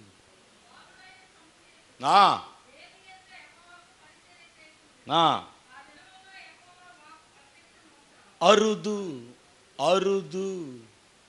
ఈరోజు రాత్రి చెప్పాను, ఎందుకు ఈ కాలంలో స్వరమైన పట్టలేదంటే ఎవరు వాక్యం వినటానికి సిద్ధంగా లేరు. ప్రజలు వాక్యం వినటానికి సిద్ధంగా లేరు. కొద్ది టైం దాటితే ఇలా అయ్యగారు ఎక్కువ తీసుకున్నారండి, మళ్ళీ చెల్లి చేసేది ఏమీ లేదు. చెత్త మాటలు మాట్లాడుకోవడానికి, చెత్త సమయం వ్యర్థం చేసుకోవడానికి, లేకపోతే కాళ్ళు జాపి పండుకోవటానికి. ఆ సమయం ఏదో వాక్యం దగ్గర గడుపు. తర్వాత నీకు సమయం లేదుగా, అక్కడ కాళ్ళు జాపి పండుకోవాలి. అట్టాను అక్కడ నేను ఎవడు పలకరీయడు అనుకో, నీకు కావలసినంత సమయం దొరికింది అక్కడ విశ్రాంతి. అరే జీవించున్నప్పుడు ఆయనతో సమూయేలు వలె ఆ బలిపీఠం దగ్గర ఉండటానికి ఇష్టపడు. స్వరము బలిపీఠం దగ్గరికి వస్తుంది. బలిపీఠం దగ్గర నుంచి స్వరము యాజకుడి దగ్గరికి వెళ్తుంది. జరగబోయే సంగతులని ప్రవక్త అయిన సమూయేలు ద్వారా యాజకుడికి తెలియజేయబడుతుంది వాక్యము. అవునా? 400 ఏండ్లు పాత నిబంధనకి క్రొత్త నిబంధనకి మధ్యలో దేవుని స్వరం లేదు. మలాకి తర్వాత మత్తయ్య వరకు, ప్రభువు పుట్టే వరకు మరియ దగ్గరికి దేవుని యొక్క దూత వచ్చి, గబ్రియేలు దిగివచ్చి, మరియా నువ్వు ధన్యురాలవు ఉంది కదా కొన్ని మాటలు, నీకు శుభమగునుగాక. అబ్బా, ఎన్ని సంవత్సరాలయ్యింది గబ్రియేలా నువ్వు భూమి మీదకి వచ్చి. ఎన్ని సంవత్సరాలు పరలోకంలో నుంచి ఒక స్వరము భూమి మీదకి దిగి రావడానికి ఎన్ని సంవత్సరాలు పట్టింది. నేను అంటాను, గబ్రియేలు ఈరోజు మరియమ్మ పరిశుద్ధురాలుగా కనబడింది. అందుకే దేవుని స్వరం భూమి మీదకి వచ్చింది. నువ్వు మరియ వలె ఎందుకు ఉండకూడదు? మరియ వలె ఎందుకు పరిశుద్ధంగా ఉండకూడదు? మరియ వలె ఎందుకు నీవు మహోన్నతమైన స్థితిలో ఉండకూడదు? మరియ వలె ఎందుకు జ్ఞానము కలిగి ఉండకూడదు? దేవుని స్వరాన్ని విన్న మరియ వలె ఎందుకు నీ జీవితం ఉండకూడదు? Praise the Lord. ఈరోజు సంఘము మరియ వలె ఉండగలిగితే, ఈరోజు నీవు నేను మరియ వలె ఉండగలిగితే, ప్రైజ్ ది లార్డ్, స్వరము రాదా? ఒక్కడైనా నోవాహు దగ్గరికి వచ్చినట్లే, ఒక్కడైనా ఏలియా దగ్గరికి వచ్చినట్లే, ఒక్కడైనా మోషే దగ్గరికి వచ్చినట్లే, ఒక్కడైనా బాప్తిస్మం ఇచ్చి యోహాను దగ్గరికి వచ్చినట్టే ఒక్కతైన మరియ దగ్గరికి స్వరము రాలేదా? ఆమేన్. ఈరోజు ఎందుకు రాదు నీ దగ్గరికి ఆ స్వరం? నువ్వు మరియ లాగుంటే, నోవాహు లాగుంటే, ఏలియా లాగుంటే, మోషే లాగుంటే. స్వరం వినగానే లోబడ్డారు వాళ్ళు. నోవాహు వెంటనే తగ్గించుకున్నాడు. ప్రభువా చెప్పండి ప్రభువా. ఎందుకంటే హానోకు యొక్క వర్తమానం ఏంటో నోవాహుకు తెలుసు అంట. ఆ వర్తమానాన్ని బట్టి అతను నీతిమంతుడిగా మార్చబడ్డాడు.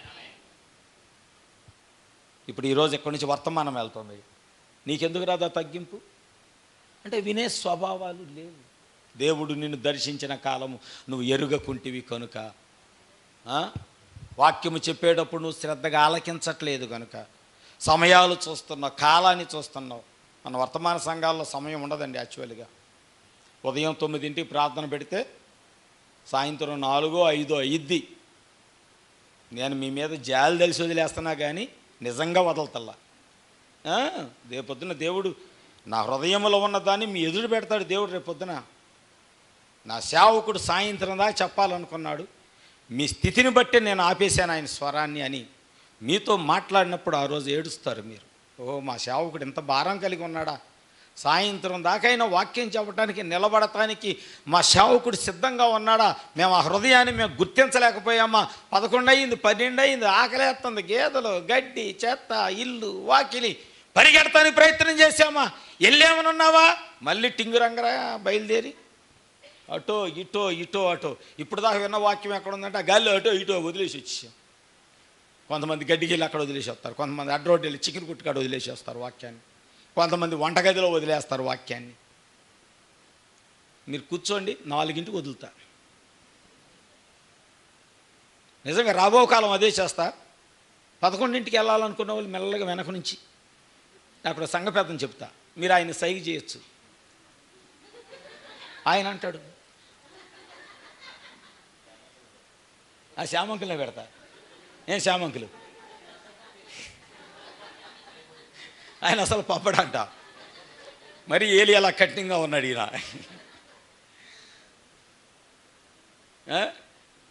12 అవుతుంది అయ్యారు, నా అర్జెంట్ ఫోన్ వస్తుంది చెప్తాను. బహుశా 4 వరకు ఎవరైతే ఉంటారో అబ్బా దేవుడు వాళ్ళ కిరీటాలు ఇస్తాడేమో. ఆ శక్తి కొలది మాట్లాడాడంట. 1 రోజు అయింది కదల్లా, 2 రోజులైంది కదల్లా, 3 రోజులైంది జనాలు కదలతల్లా. ప్రజల్లో ఉన్న ఆ శక్తిని బట్టి ప్రభు బోధ చేస్తానే ఉన్నాడంట. 3 రోజులైన వాళ్ళు ఆకలి నీరు అన్నీ మర్చిపోయారు, దేవుని స్వార్థ వినటం ప్రారంభించారు. హల్లెలూయా. పరిశుద్ధాత్మకి నువ్వు సమయాన్ని కేటాయించి మందిరంలో నుంచి దేవుడు వెళ్ళిపోయేలాగా చెయ్యమాకండి. మీరు దేవుని ఆత్మ నీతో మాట్లాడటానికి ఇష్టపడుతుంటే, ప్రభా ఇక చాలులే ప్రభా, చాలులే దేవా, ఏసయ్యా ఇవాళ కాపేయలే, లేకపోతే 1, 2 ఈ భాగాలు ఎందుకండి, 1, 2 ఈ భాగాలు ఎందుకు? 5 నిమిషాలు తీసుకుందామా? మీ పర్మిషన్ తీసుకుంటున్నారు, రేపు లెక్క వచ్చిద్దిలేండి. మీరు పర్మిషన్ ఇస్తే ఏమండి మాథ్యూ గారు 5 నిమిషాలు చెప్పండి. ఏమండి వెంకటరామయ్య గారు? దేవుని స్తోత్రం, స్వరం గట్టిగా ఉంది. ఇప్పుడు ఇశ్రాయేలీలు ఒక రాజును కోరుకున్నారు. ముగిస్తలే, మిమ్మల్ని ఇబ్బంది పెట్టను. నాకేంటంటే చనిపోయేదాకా వాక్యం చెప్పాలని నా బాధ.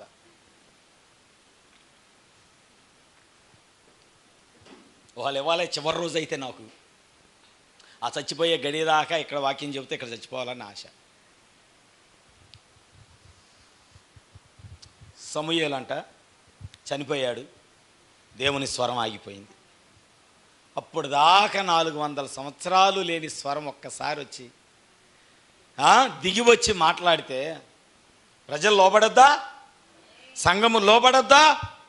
ఎన్నో సంవత్సరాల తర్వాత దేవుని స్వరం వచ్చి సమూయేలుతో దేవుడు మాట్లాడుతున్నాడని ప్రపంచానికి తెలియగానే, ఇశ్రాయేలీలు తెలియగానే, మా పితరులతో మాట్లాడిన దేవుడు మరలా దేవాలయంలో ఉన్న సమూయేలు దగ్గరికి వచ్చి దేవుడు మాట్లాడుతున్నాడన్న ఆ వార్త తెలియగానే ప్రజల్లో ఆసక్తి రావద్దా? ఆ పాస్టర్ కొడుకులే, ఆ పిల్లలే వాక్యం వినడానికి ఇష్టపడతలేదంట. అందుకే నేను చెప్తా, యుద్ధంలోకి మందసాన్ని తీసుకెళ్ళారు, ఇప్పుడు ఆయన అవసరం. మహేష్ బాబు విన్నావా? ఇప్పుడు దేవుడు అవసరం, యుద్ధంలో దేవుడు కావాలి, దేవుడు ఉంటే మేము గెలుస్తాం. ఇప్పుడు దేవుడు వాళ్ళతో మాట్లాడుతున్నాడు. మందిరంలో మాట్లాడబడి ఎక్కడ పోయారా మీరు?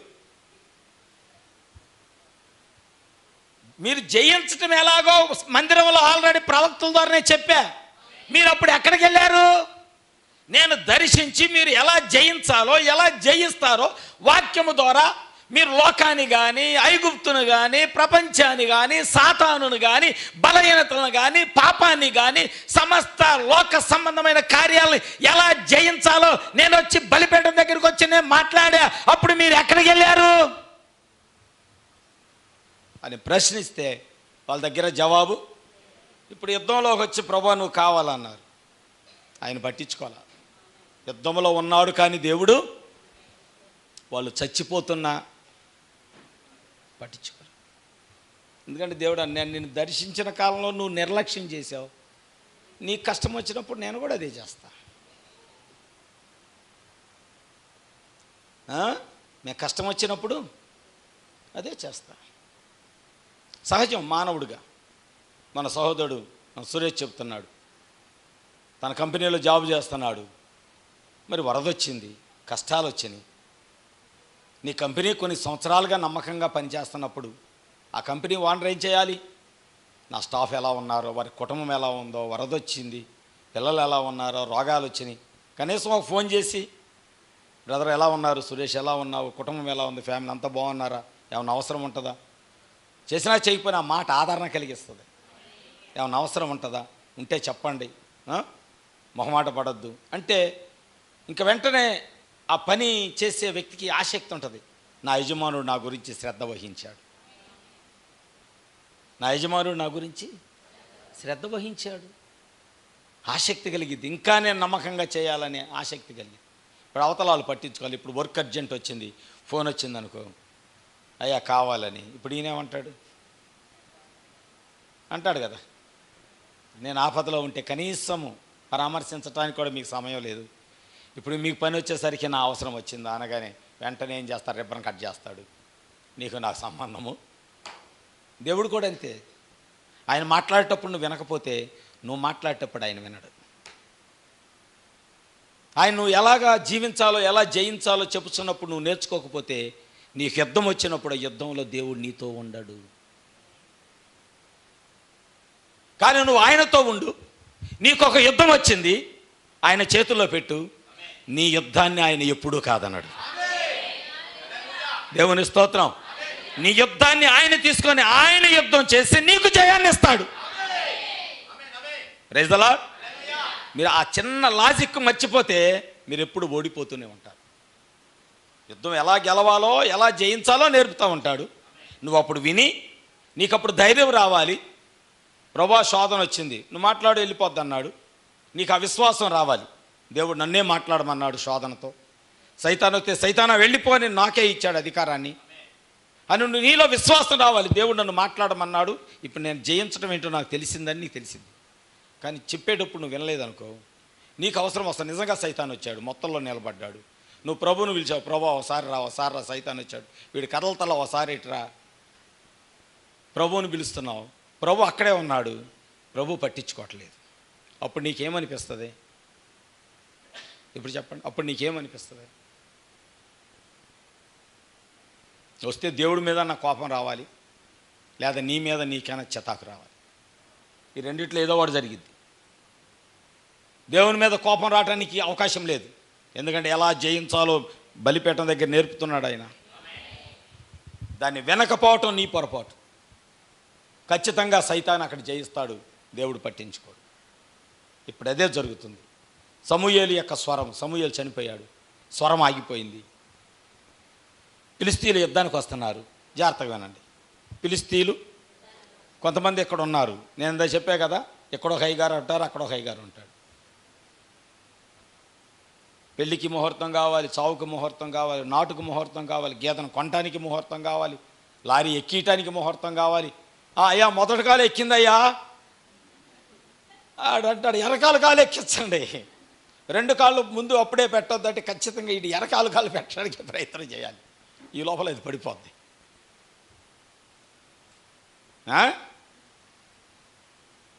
ఇప్పుడు సౌలుకి దేవుడు అవసరం వచ్చింది. ఫిలిస్తీయులు వచ్చి మీద పడుతున్నారు. జాగ్రత్తగా విందాం, నేను కొద్ది మాటలు చెప్తాను. దేవుడు అవకాశం ఇచ్చాడు కనుక ఈ వారంతో దీన్ని ముగిద్దాం. వచ్చే వారం మరలా రాకడ ఆలస్యమైతే మరలా కొత్త వర్తమానంతో వద్దాం. సౌలుకి ఇప్పుడు సమూయేలు అవసరమయ్యాడు. ఎందుకంటే ఇదివరకు ఎక్కడ యుద్ధం వచ్చినా సమూయేలు చెప్పేవాడు, దేవుడు నీకు జయమిస్తున్నాడు, అక్కడ ఈ శత్రువు మీద దేవుడు నీకు జయమిస్తున్నాడు, ఎక్కడ జయమిస్తున్నాడు, అక్కడ జయమిస్తున్నాడు, ఆ రాజులు వస్తున్నారు వాళ్ళ మీద దేవుడు నీకు జయమివ్వబోతున్నాడు, లేదంటే ఇదిగో నువ్వు ఇటు యుద్ధానికి వెళ్ళొద్దు, ఆ యుద్ధం నుంచి నువ్వు తప్పించుకో, దేవుడు ఎలా మాట్లాడుతున్నాడు, సౌలా నీతో మాట్లాడమన్నాడు దేవుడు, నాకు చెప్పమన్నాడని దేవుని ఉద్దేశాలని చెబుతూ ఉంటే దాని ప్రకారం ఫాలో అయ్యాడు. కాస్త మంచి పేరు వచ్చింది సౌలుకి.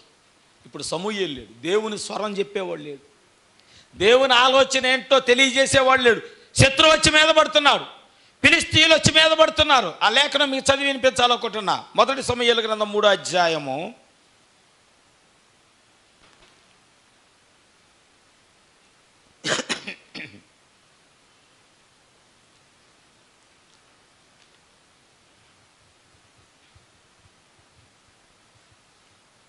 28వ అధ్యాయము. 1 సమూయేలు 28వ అధ్యాయము ముగిస్తానండి. మనం కూడా ఎన్ని ప్రయత్నాలు చేశామో, ఈ సౌలు అనేవాడు కూడా ఎలాంటి ప్రయత్నాలు చాలా చేశాడని మీకు చూపించాలని నేను ఆశపడుచున్నాను.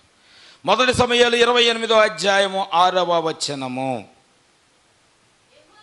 యెహోవా యొద్ద విచారణ చేయగా యెహోవా స్వప్నము ద్వారానైనను ఉరీము ద్వారానైనను ప్రవక్తల ద్వారానైనను ఏమీయూ సెలవియ్యకుండెను. 15వ వచనం.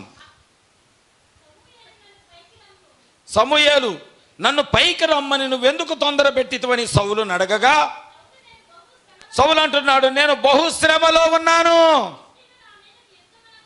ఫిలిష్తీయులు నా మీద యుద్ధమునకు రాగా దేవుడు నన్ను ఎడబాసి ప్రవక్తల ద్వారానైనా స్వప్నముల ద్వారా అయినా నాకేమీ సెలవీయక ఉన్నాడు, కాబట్టి నిన్ను పిలిచి తిన్నా నేను. 16వ వచనము. అందుకు సమూయేలు యెహోవా, ఈ మాట అందరూ వినండి, యెహోవా నిన్ను ఎడబాసి నీకు పగవాడు కాగా నన్ను అడగటం వల్ల ప్రయోజనం ఏంటి?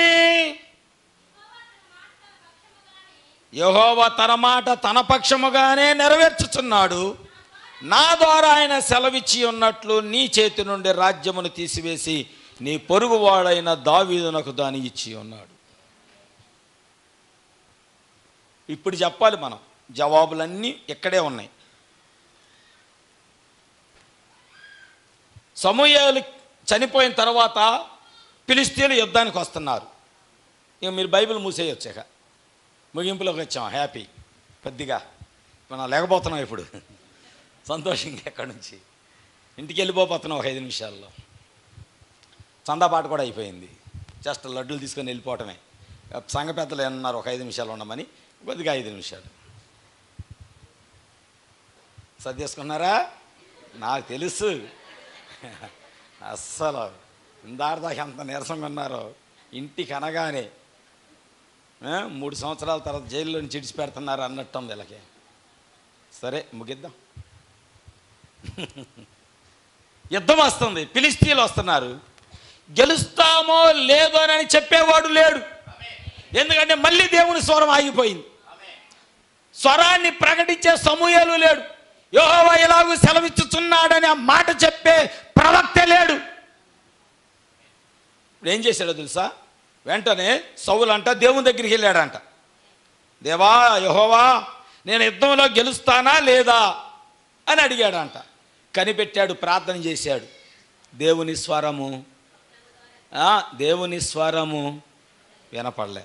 వెంటనే ప్రభుని అడిగాడంట, ప్రభా నువ్వు కళల ద్వారా మాట్లాడే దేవుడుగా, నువ్వు స్వప్నాల ద్వారా మాట్లాడే దేవుడుగా, నువ్వు దర్శనాలు ఇచ్చే దేవుడుగా, ఎట్లాంటిది?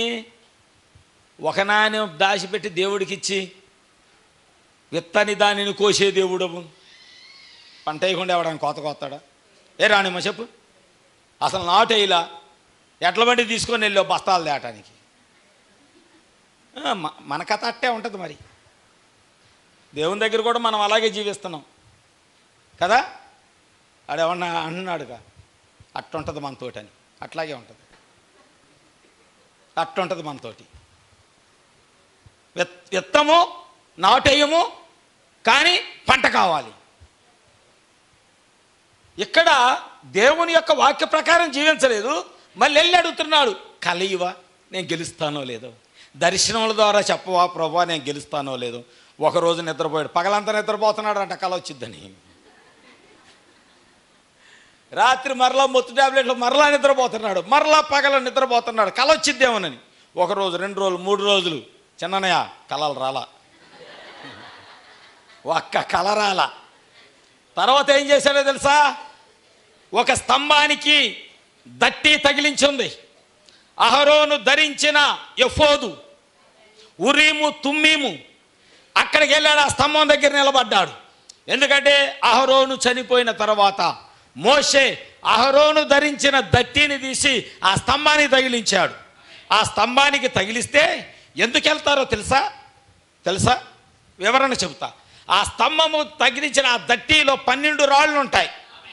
నీకు కల వచ్చిందనుకో, నీకు దర్శనం వచ్చిందనుకో, అది నిజమో కాదో ఆ దట్టి దగ్గరికి వెళ్ళి, ఆ ఉరీము తుమ్మీము దగ్గరికి వెళ్ళి నువ్వు మాట్లాడితే ఆ 12 రాళ్ళు ఒక్కసారి మెరుస్తాయి. దేవుని యొక్క జవాబు ఉరీములో నుంచి, తుమ్మీములో నుంచి నీ దర్శనానికి, నీ కలలకు, నీ స్వప్నాలకి ఉరీము తుమ్మీములో నుంచి దేవుడు జవాబిచ్చేవాడు. ఆమేన్. దేవుడి దగ్గర అడిగాడు, జవాబు రాలా.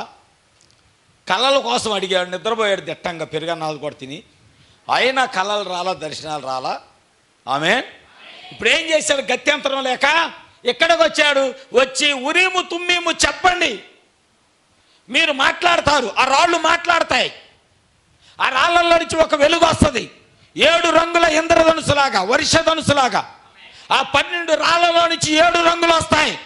ఆ 7 రంగులు మెరవగానే, ప్రైజ్ ది లార్డ్, 12 రంగుల్లో నుంచి వెలుగు వస్తుంది. అవి 7 రంగులుగా కనబడతాయి. అవి వెలగగానే నీకు ఇచ్చిన దర్శనము నిజమేనని దేవుని జవాబు. ఉరీమును తుమ్మీమును అడిగాడంట, జవాబు రాలా. ప్రవక్తల కొరకు ఎతికితే ప్రవక్తలు లేరు. యెహోవా దగ్గర 1, స్వప్నముల ద్వారా 2, ఉరీము తుమ్మీముల ద్వారా 3, 4వది ప్రవక్తలు. ఎక్కడ దేవుడు మాట్లాడతలా. ఒకవేళ నీ జీవితం ఒకసారి అలాగైతే నువ్వు చివరికి ఎక్కడికి వెళ్తావో తెలుసా? జెండా చెట్టు దగ్గరికి వెళ్తావు. ఎక్కడికి వెళ్తావో తెలుసా? సోది వచ్చింది, కనీసం దాంతోనన్నా మనం చెప్పించుకుందాం.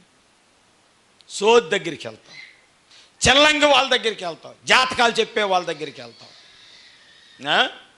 ప్రార్థన చేసే కుటుంబాలు వర్ధిల్లకపోవటానికి కారణం ఏంటంటే వాళ్ళ బ్రతుకులు దినదినము కృషించకపోవటానికి కారణం ఏంటంటే దేవునితో ఉంటూ ఈ శకునుగాళ్ళు, జాతకాలు, ఇంకేంటి టయాలు, ముహూర్తాలు, ములక్కాయలు చూసే ఈ బ్యాచ్కి దేవుడు ఎప్పుడు జవాబు ఇవ్వడు.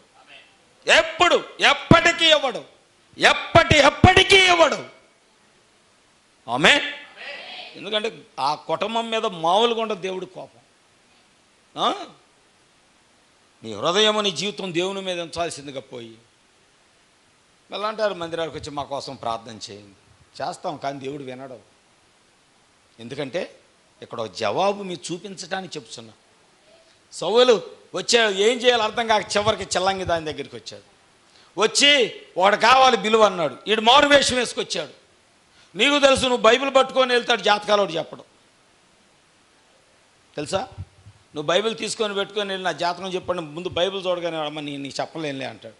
నీ జాతకం అంతా అసలు ఆయనకి తెలుసు అంటాడు, అంతే ఒక్క మాటతో. నీ జాతకం అంతా నాకంటే నీ దేవుడికి ఎక్కువ తెలుసమ్మా, రామాకు అని. ఇప్పుడు నువ్వేం చేయాలి? నువ్వు వేషం వేసుకొని వెళ్ళాలి. నల్ల బొసలు, బొట్టు, గాజులు, ఎర్ర బొట్టు.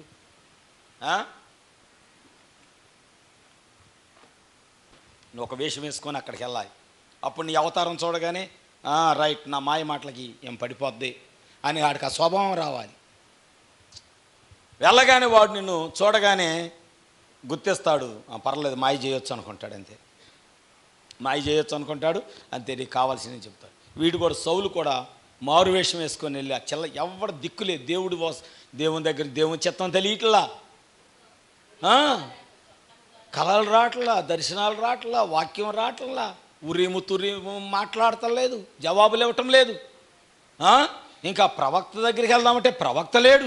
ఎటు వెళ్ళాలో అర్థం కాక ఆ పీర్ సాహిబ్ దగ్గరికి వెళ్ళిపోయావు, ఆ మంత్రాలోడి దగ్గరికి వెళ్ళావు, తంత్రాలోడి దగ్గరికి వెళ్ళావు, జాతకాలు చెప్పేవాడి దగ్గరికి వెళ్ళావు. అంతే వాళ్ళ బ్రతుకులు. కొంతమంది జాతకాలు అట్టే ఉంటాయి, మారరు వాళ్ళు. ఎంత చెప్పినా వాళ్ళు మార్చుకోరు. ప్రార్థన అయ్య గారు, ఇదే మాకు కొన్ని జరిగినాయిలేండి, అందుకే వరద వచ్చి అన్నీ మునిగినాయి. కొన్ని జరిగినాయి అంటే అయ్యే, కొన్ని జరిగినాయి గీదలు పోయినాయి, కొన్ని జరిగినాయి కాళ్ళు ఇరిగి, కొన్ని జరిగినాయి నష్టం కలిగింది, కొన్ని జరిగినాయి నోట్లని తడిసిపోయినాయి అంట. పాపం ఎవరు అంటారు, మన నోట్లని తడిసిపోయింది. ఇప్పుడు ఆ డబ్బులు రెడీ పట్టుకున్నోడు తీసుకురమ్మ ఎత్తా అంటే ఇంతే సంగతిలే.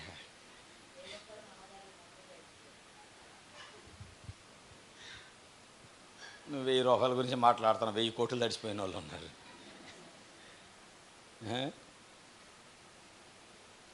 కొంతమంది అంతే, ఎంత చెప్పినా వాళ్ళకై కావాలి, అంతే వాళ్ళకై కావాలి. అందుకే దేవుడు ఆ కుటుంబాల గురించి పెద్దగా శ్రద్ధ వహించడు. వింటున్నారు ఈ మాట? దేవుని వాక్యం మీద ఆధారపడకుండా మిగిలిన వాటి మీద ఈ చిల్లంగి మంత్రగత్తెలు, జెండా చెట్లు, లేకపోతే పీర్ సాహెబు, లేకపోతే ఇంకెవరాళ్ళు వీళ్ళు బూడిద ధూపమేశం, వీళ్ళ మీద ఆధారపడే కుటుంబాల గురించి కొద్దిగా కూడా మనసులోకి తీసుకోడు దేవుడు. నువ్వెంత బైబిల్ పట్టుకొని దేవుని సన్నిధికి వచ్చినప్పటికీ కూడా అసలు నీ కుటుంబం గురించి దేవుడు ఎంత కూడా చింత చేయడు, ఆలోచన చేయడు.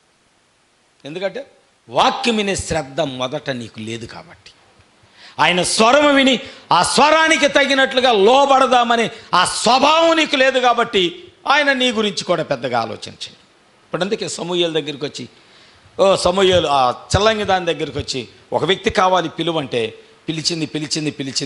పిలిచిన తర్వాత భూమిలో నుంచి తెల్లని వస్త్రాలు ధరించిన వాడు, ప్రవక్తలు ధరించిన దుప్పటి ధరించి, ఆమేన్, భూమిలో నుంచి ఒక వెలుగు వలె పైకి వస్తున్న ఒక వ్యక్తి. ఆ వ్యక్తిని చూడగానే ఈ మంత్రగతికి భయమేసి వణికిపోతూ ఉంటే సౌలు అడుగుతున్నాడు, ఎవరొచ్చారు? అయ్యా, భూమిలో నుంచి ఒకడు ప్రవక్తలు ధరించిన దుప్పటిగా ప్రవక్త ఏమని మాట్లాడుతున్నాడు తెలుసా? ఒక వర్తమానములో సమూయేలును బట్టి ఈరోజు నువ్వు గ్రహించాలి. నువ్వు దేవునితో జీవిస్తే, దేవునితో బ్రతికితే, దేవునితో కలిసి ఉంటే, నువ్వు చనిపోయినప్పటికీ ఎక్కడో ఒక చోట నువ్వు బ్రతికే ఉంటావు. ఆమేన్. సౌలు ఎక్కడో బ్రతికున్నాడు, అందుకే మళ్ళీ వచ్చాడు ఈయన. నువ్వు చనిపోయినప్పటికీ ఎక్కడో జీవిస్తున్నావంట. నువ్వు మరణించినప్పటికీ నువ్వు ఎక్కడో భూమి మీద మరణించావు, కానీ ఎక్కడో మరొక చోట జీవిస్తానే ఉన్నావు. Praise the Lord. అది ఎంత గొప్ప జీవితం అండి. అక్కడ కూడా ఆయన దేవుణ్ణే కలిగి ఉన్నాడు. చనిపోయిన తర్వాత ఎక్కడో ఉన్నవాడు సౌలు పిలవగానే బయటకు వచ్చి అడుగుతున్నాడు, సౌలా, నన్ను ఎందుకు పిలిచావు? చాలామంది భయపడ్డారంట, అది భూతము అది ఇదని. కానీ బైబిల్ చెబుతుంది అతను సమూయేలే. బైబిల్ ఏం చెప్తుంది? బైబిల్ సమూయేలు అని చెప్పిందంటే సమూయేలే, ఇంకంతే. Praise the lord. ప్రకాష్ గారు అంటున్నారా? దేవుని స్తోత్రాలు. నేను ముగిస్తున్నాను. ఎందుకంటే మనము వాక్యం దగ్గరికి వెళ్ళాము, దేవుని దగ్గరికి వెళ్ళాము, మోకరించి ప్రార్థన చేయము, దర్శనాలు ఉండవు, స్వప్నాలు ఉండవు. మరి ఈ కాలానికి ఒక ప్రవక్త వచ్చాడు, ఆయన ఏం చెప్తున్నాడని దాని గురించి ఆలోచన చేయవు. కొత్త మెసేజ్లు వచ్చినప్పుడల్లా ఇస్తా, చదవండి. ప్రతి లైన్ దేవుని ఆత్మ మిమ్మల్ని పట్టుకుంటుందని చెప్తున్నా. అయినా దాన్ని వినటానికి కూడా మీరు చదవటానికి ఇష్టపడతలేదు. ఒక శ్రమ ఆపద రాగానే ఏం చేస్తారంటే మీరు ఇవన్నీ విడిచి ఆ చిల్లంగి దాని దగ్గరికి ఆ సౌలుగాడు వెళ్ళినట్లుగా మీరు కూడా ఎవరినో ఎత్తుక్కొని వెళ్తూ ఉంటారు. అక్కడ దేవుని యొక్క స్వరము నీకు వ్యతిరేకంగా మాట్లాడిద్ది. ఇక్కడ దేవుడాను, నువ్వు ఆశీర్వదించబడతావు, నువ్వు ఫలిస్తావు. చెప్తానండి, నా దుర్గారావుల ఇంటికాడ చెప్పాను, ఫలించేవారు ఇంకా ఫలించాలని కోరుకునే దేవుడుగా ఉన్నాడు. మంచి వర్తమానం దేవుడిచ్చాడు, ఫలాలు కోరుకునే దేవుడు అంటాయి. ఎంత బాగా నచ్చిందంటే నాకు, ఫలిస్తుంటే నువ్వు ఇంకా ఫలించాలి. నువ్వు దేవుడిని విడిచిపెట్టావు, ఎవడి దగ్గరికి వెళ్ళావు, వాడు అంటాడమ్మా 5,000 కడితే కానీ కొద్ది దోషం కనబడుతుంది, ఆ దోషం పోదు. అయ్యా ఎట్టయ్యా, దాని పక్కన ఇంకో దోషం కనబడుతుందమ్మా, దానికి 25,000 అవుతుంది. ఈయన ఎక్కడ 5 చెప్పట్లా, నువ్వు ఫలించు ఇంకా ఫలిస్తావు అంటున్నాడు. అక్కడికి వెళ్తే అన్నాడు ఫస్ట్ 5 తర్వాత 25. అయ్యా తీరిందా? లేదమ్మా, మూలం కూడా కనబడుతుంది, కూర్చొని అది కదలనంటుంది, దానికి కనీసం 1,00,000 కడితే కానీ బయటికి వెళ్ళనంటుంది. నిన్నేం చేస్తున్నాడు? పిండేస్తున్నాడు. అందుకే దేవుడు ఆ కుటుంబాల గురించి పెద్దగా పట్టించుకోడు, అసలు ఆలోచన కూడా చేయడు. సౌలును కూడా దేవుడు పట్టించుకోలేదు. సౌలుని దేవుడు ఎడవాసాడు. సౌలుకి అర్థమైంది. సమూయేలు చెడుతున్నాడు, సౌలు నన్ను ఎందుకు పిలిచావని కదా. సౌలు అన్నాడు, అయ్యా దేవుడు నన్ను ఎడబాశాడు, దేవుడు నా మాట వింటలేదు, నా ప్రార్థన వింటలేదు అనగానే సౌలు అన్నాడు, దేవుడే నిన్ను ఎడబారిస్తే నేనేం చేయను? పాస్టర్ ఏం చేస్తాడు? దేవుడే నీ ఇంటిని విడిచిపెడితే, నీ బిడ్డల్ని దేవుడు విడిచిపెడితే సేవకుడు ఏం చేస్తాడు? సంఘం ఏం చేసిద్ది? ఏం చేసింది? సేవకుడు ఏం చేస్తాడు? సమూయేలు బ్రతికొచ్చి కూడా చెబుతున్నాడు, దేవుడే నిన్ను ఎడబాయిస్తే, నీ కుటుంబాన్ని దేవుడే విడిచిపెడితే నేనేం చేయలేను. అయ్యా పాస్టర్ గారు చూడండి అయ్యా ఎట్టో కట్ట మీ దండం పెడతా, ఏం చేయలేను. నేను చెప్పేవాడిని సంఘంలో కొంతమంది వెళ్ళిపోయారు వాళ్ళు, అంటే ఇక్కడ కాదు సమాధిలోకి. మా బాప్తిసం తీసుకున్నారు, రాళ్ళు తినొద్దు, గోళీలు తినొద్దు, భజనకి వెళ్ళొద్దు, మొక్కుబళ్ళు తినొద్దు, వాళ్ళే అర్పణలు పెడతారు అవి తినొద్దు. ఇక్కడ ఉన్నప్పుడు సరేనే గారు సరే, కానీ వాళ్ళు వినరు. బయటికి వెళ్ళగానే మరలా సౌలు చిల్లంగి దాని దగ్గరికి వెళ్ళినట్లుగా మరలా వాళ్ళు అలాగ పాత స్థలాలకి వెళ్తారు. దేవుడు వారి జీవితాలు లెక్క చూసి దొత్తకు ఆజ్ఞాపిస్తాడు, తీసేయి చాల్తీ, తీసేయి చాల్తీ. ఇప్పుడు ఎక్కడ ఉన్నారు వాళ్ళు? దేవుని రాజ్యంలో ఉన్నారా? ప్రార్థనకు వచ్చిన వాళ్ళేగా, దేవుని సన్నిధికి వచ్చిన వాళ్ళేగా. ఇప్పుడు దేవుని రాజ్యంలో విశ్రాంతిలో ఉన్నారా? లేదు. ఎందుకంటే సాక్ష్యం లేదు, సాక్ష్యపు జీవితం లేదు, దేవునితో నడిచిన అనుభవం లేదు, వాక్యమైన అనుభవం లేదు. అయ్యా దైవజనుడు, ఈరోజు నేను ఖాళీగా ఉన్నాను, వాక్యం గురించి కొన్ని విషయాలు నేను తెలుసుకోవాలనుకుంటున్నాను, ఆసక్తితో దేవుని సన్నిధికి వచ్చి సేవకుడి దగ్గరికి వచ్చి కొన్ని గంటలు కూర్చొని వాక్యాన్ని నేర్చుకునే స్వభావాలు లేవు. మన సమయం అంతా వేరే. సేవకుడు అని ఎదురు చూస్తూ ఉంటాడు, ఎవరన్నా వస్తే కొన్ని విషయాలు దేవుని విషయాలు మాట్లాడచ్చు, ఎవరన్నా విశ్వాసులు వస్తే వాళ్ళతో కొన్ని విషయాలు దేవునితో మాట్లాడచ్చు. సేవకుడు ఎప్పుడు ఎదురు చూస్తూ ఉంటాడు, ఎవరన్నా విశ్వాసి కుటుంబం వస్తుందేమో, ఎవరైనా పురుషుల్లో నుంచి, సంఘ పెద్దల్లో నుంచి, పరిచారికుల్లో నుంచి ఎవరైనా అయ్యా ఈరోజు ఖాళీగా ఉన్నాము, కొన్ని విషయాలు మేము నేర్చుకుందాం అనుకుంటున్నాం, మా కుటుంబం వద్దాం అనుకుంటున్నాం, ఎవరైనా సమూయేలు ఆ మాట నాకు బాగా దుఃఖం కలిగజేస్తుంది. యెహోవా నిన్ను ఎడబాశాడు, నీకు పగవాడయ్యాడు. దేవుడు పగవాడవటం ఏంటండి? దేవుడు పగవాడైతే ఇంకెవడో నీకు స్నేహితుడు? దేవుడే పగవాడైతే నీ స్నేహితుడు ఎవడో? కొద్దిగా మనం భయాన్ని కలగజేసేది, దుఃఖపడాల్సింది. ప్రేమించే దేవుడే పగవాడైతే, రక్షించే దేవుడే పగవాడైతే, కాపాడే దేవుడే పగవాడైతే, పోషించే దేవుడే పగవాడైతే ఇంకెవరు నీకు? సమూయేలు క్లియర్గా చెప్తున్నాడు, ఆయన నిన్ను ఎడబాశాడు, నీకు పగవాడయ్యాడు, నేనేమి. కానీ మీకు తెలుసా, ప్రవక్త చనిపోయినప్పటికీ అతడు ప్రవక్త ఆత్మనే కలిగి ఉన్నాడు. ఆమె ప్రవక్త చనిపోయినప్పటికీ ప్రవక్త ఆత్మని కలిగి ఉన్నాడు. ఆయన అన్నాడు, నాకు దేవుడు ఒక మాట చెప్పాడు సౌలా, అది నేను నీకు చెప్పేస్తా. ఏం చెప్పాడంటే, దేవుడు నీ రాజ్యము నీ చేతిలో నుంచి తీసి నీ పొరుగువాడైన దావీదుకి దేవుడు అప్పగించు. చనిపోయి లేచి ప్రవచనం చెప్పుచున్నాడు. అదే అండి ప్రవక్త అంటే. నువ్వు దేవునాత్మ కలిగి చనిపోయినా నువ్వు దేవునాత్మనే కలిగి ఉంటావు, పరిశుద్ధతతో చనిపోయినా నువ్వు పరిశుద్ధతనే కలిగి ఉంటావు, దేవునితో సహవాసం కలిగి చనిపోయినా అక్కడ కూడా దేవునితో సహవాసమే కలిగి ఉంటావు. ఎల్లప్పుడూ దేవుని స్తుతించే హృదయం, బైబిల్ చదివే క్రమం, ఎప్పుడు ప్రార్థన చేసే జీవితం కలిగి ఉంటే చనిపోయిన తర్వాత కూడా అదే క్రమంలో ఉంటావు నీవు. అంతేగాని దెయ్యమై ఇంటింటికి తిరగవు. మా చుట్టాలు ఉన్నారు ఆడికి వెళ్ళొద్దాం, ఎక్కడ దెయ్యమై తిరగవు. ప్రార్థన ఆత్మ కలిగి, ప్రార్థన జీవితానికి. మన సేవకురాలు సోనీ దగ్గరికి వచ్చి చెప్తున్నాడు, వరదలు వచ్చినాయి అంట కదా, నీకెవరు చెప్పారు? తెలిసింది, నేను అప్పుడు ప్రభు దగ్గర ఉన్నాను, వరదలు వచ్చినాయి అని తెలిసింది. నా పిల్లలను చూడాలని ఆశతో ప్రభు నేను పర్మిషన్ అడిగి వచ్చాను, ప్రభు నాకు అవకాశం ఇచ్చాడు అని బెన్నీతో మాట్లాడింది, సన్నీతో మాట్లాడింది, డెన్నీతో మాట్లాడింది. ఎలా ఉన్నారు వీళ్ళు చెప్పారు, మమ్మీ బాగున్నాం. ఆ విషయాన్ని సోనీ చెప్తుందట, నేను పిల్లలతో మాట్లాడటానికి దేవుని దగ్గర నేను పర్మిషన్ అడిగి వచ్చాను, వరదలు వచ్చిందని తెలిసింది. ఎలా ఉన్నారు? నువ్వు చనిపోయి దేవునాత్మతో చనిపోయి ఉంటే నువ్వు దేవునాత్మతోనే ఉంటావు. నీ హృదయం ఎప్పుడు పరలోకం ఉంటుందా? నువ్వు చనిపోయిన తర్వాత కూడా పరలోకమే ఉంటుంది. నీ హృదయంలో ఎప్పుడు ప్రభు ఉంటాడా? చనిపోయిన తర్వాత ప్రభువే ఉంటాడు. నువ్వు దేవుని ఆత్మతో నింపబడి చనిపోయిన తర్వాత కూడా దేవుని ఆత్మతో పరిశుద్ధతతో చనిపోయిన తర్వాత కూడా నువ్వు పరిశుద్ధంగా. అందుకే దేవుడు ఎప్పుడు ఆయన నువ్వు కలిసి ఉండాలని దేవుడు ఆయన ఎల్లప్పుడూ అదే కోరుకుంటున్నాను. నేను విశ్వాసి కలిసి ఉండాలి, నేను సంఘము కలిసి ఉండాలి, నేను సేవకుడు కలిసి ఉండాలి, నేను ప్రజలు కలిసి ఉండాలి. ఆయన కోరుకునేది అదే. ఎందుకంటే ఎప్పుడైతే మనము ఆయన కలుస్తామో అక్కడ అద్భుతాలు జరుగుతాయి, గొప్ప కార్యాలు జరుగుతాయి. ఈరోజు మన జీవితంలో అది లేక ఆయన స్వరాన్ని మనం వినలేకపోతున్నాం. కానీ ఆయనతో నిజంగా సహవాసం చేయి. ఒకవేళ ఇక్కడ చనిపోయినా ఆయనతో సహవాసాన్ని మనం ముందు కొనసాగిస్తాం.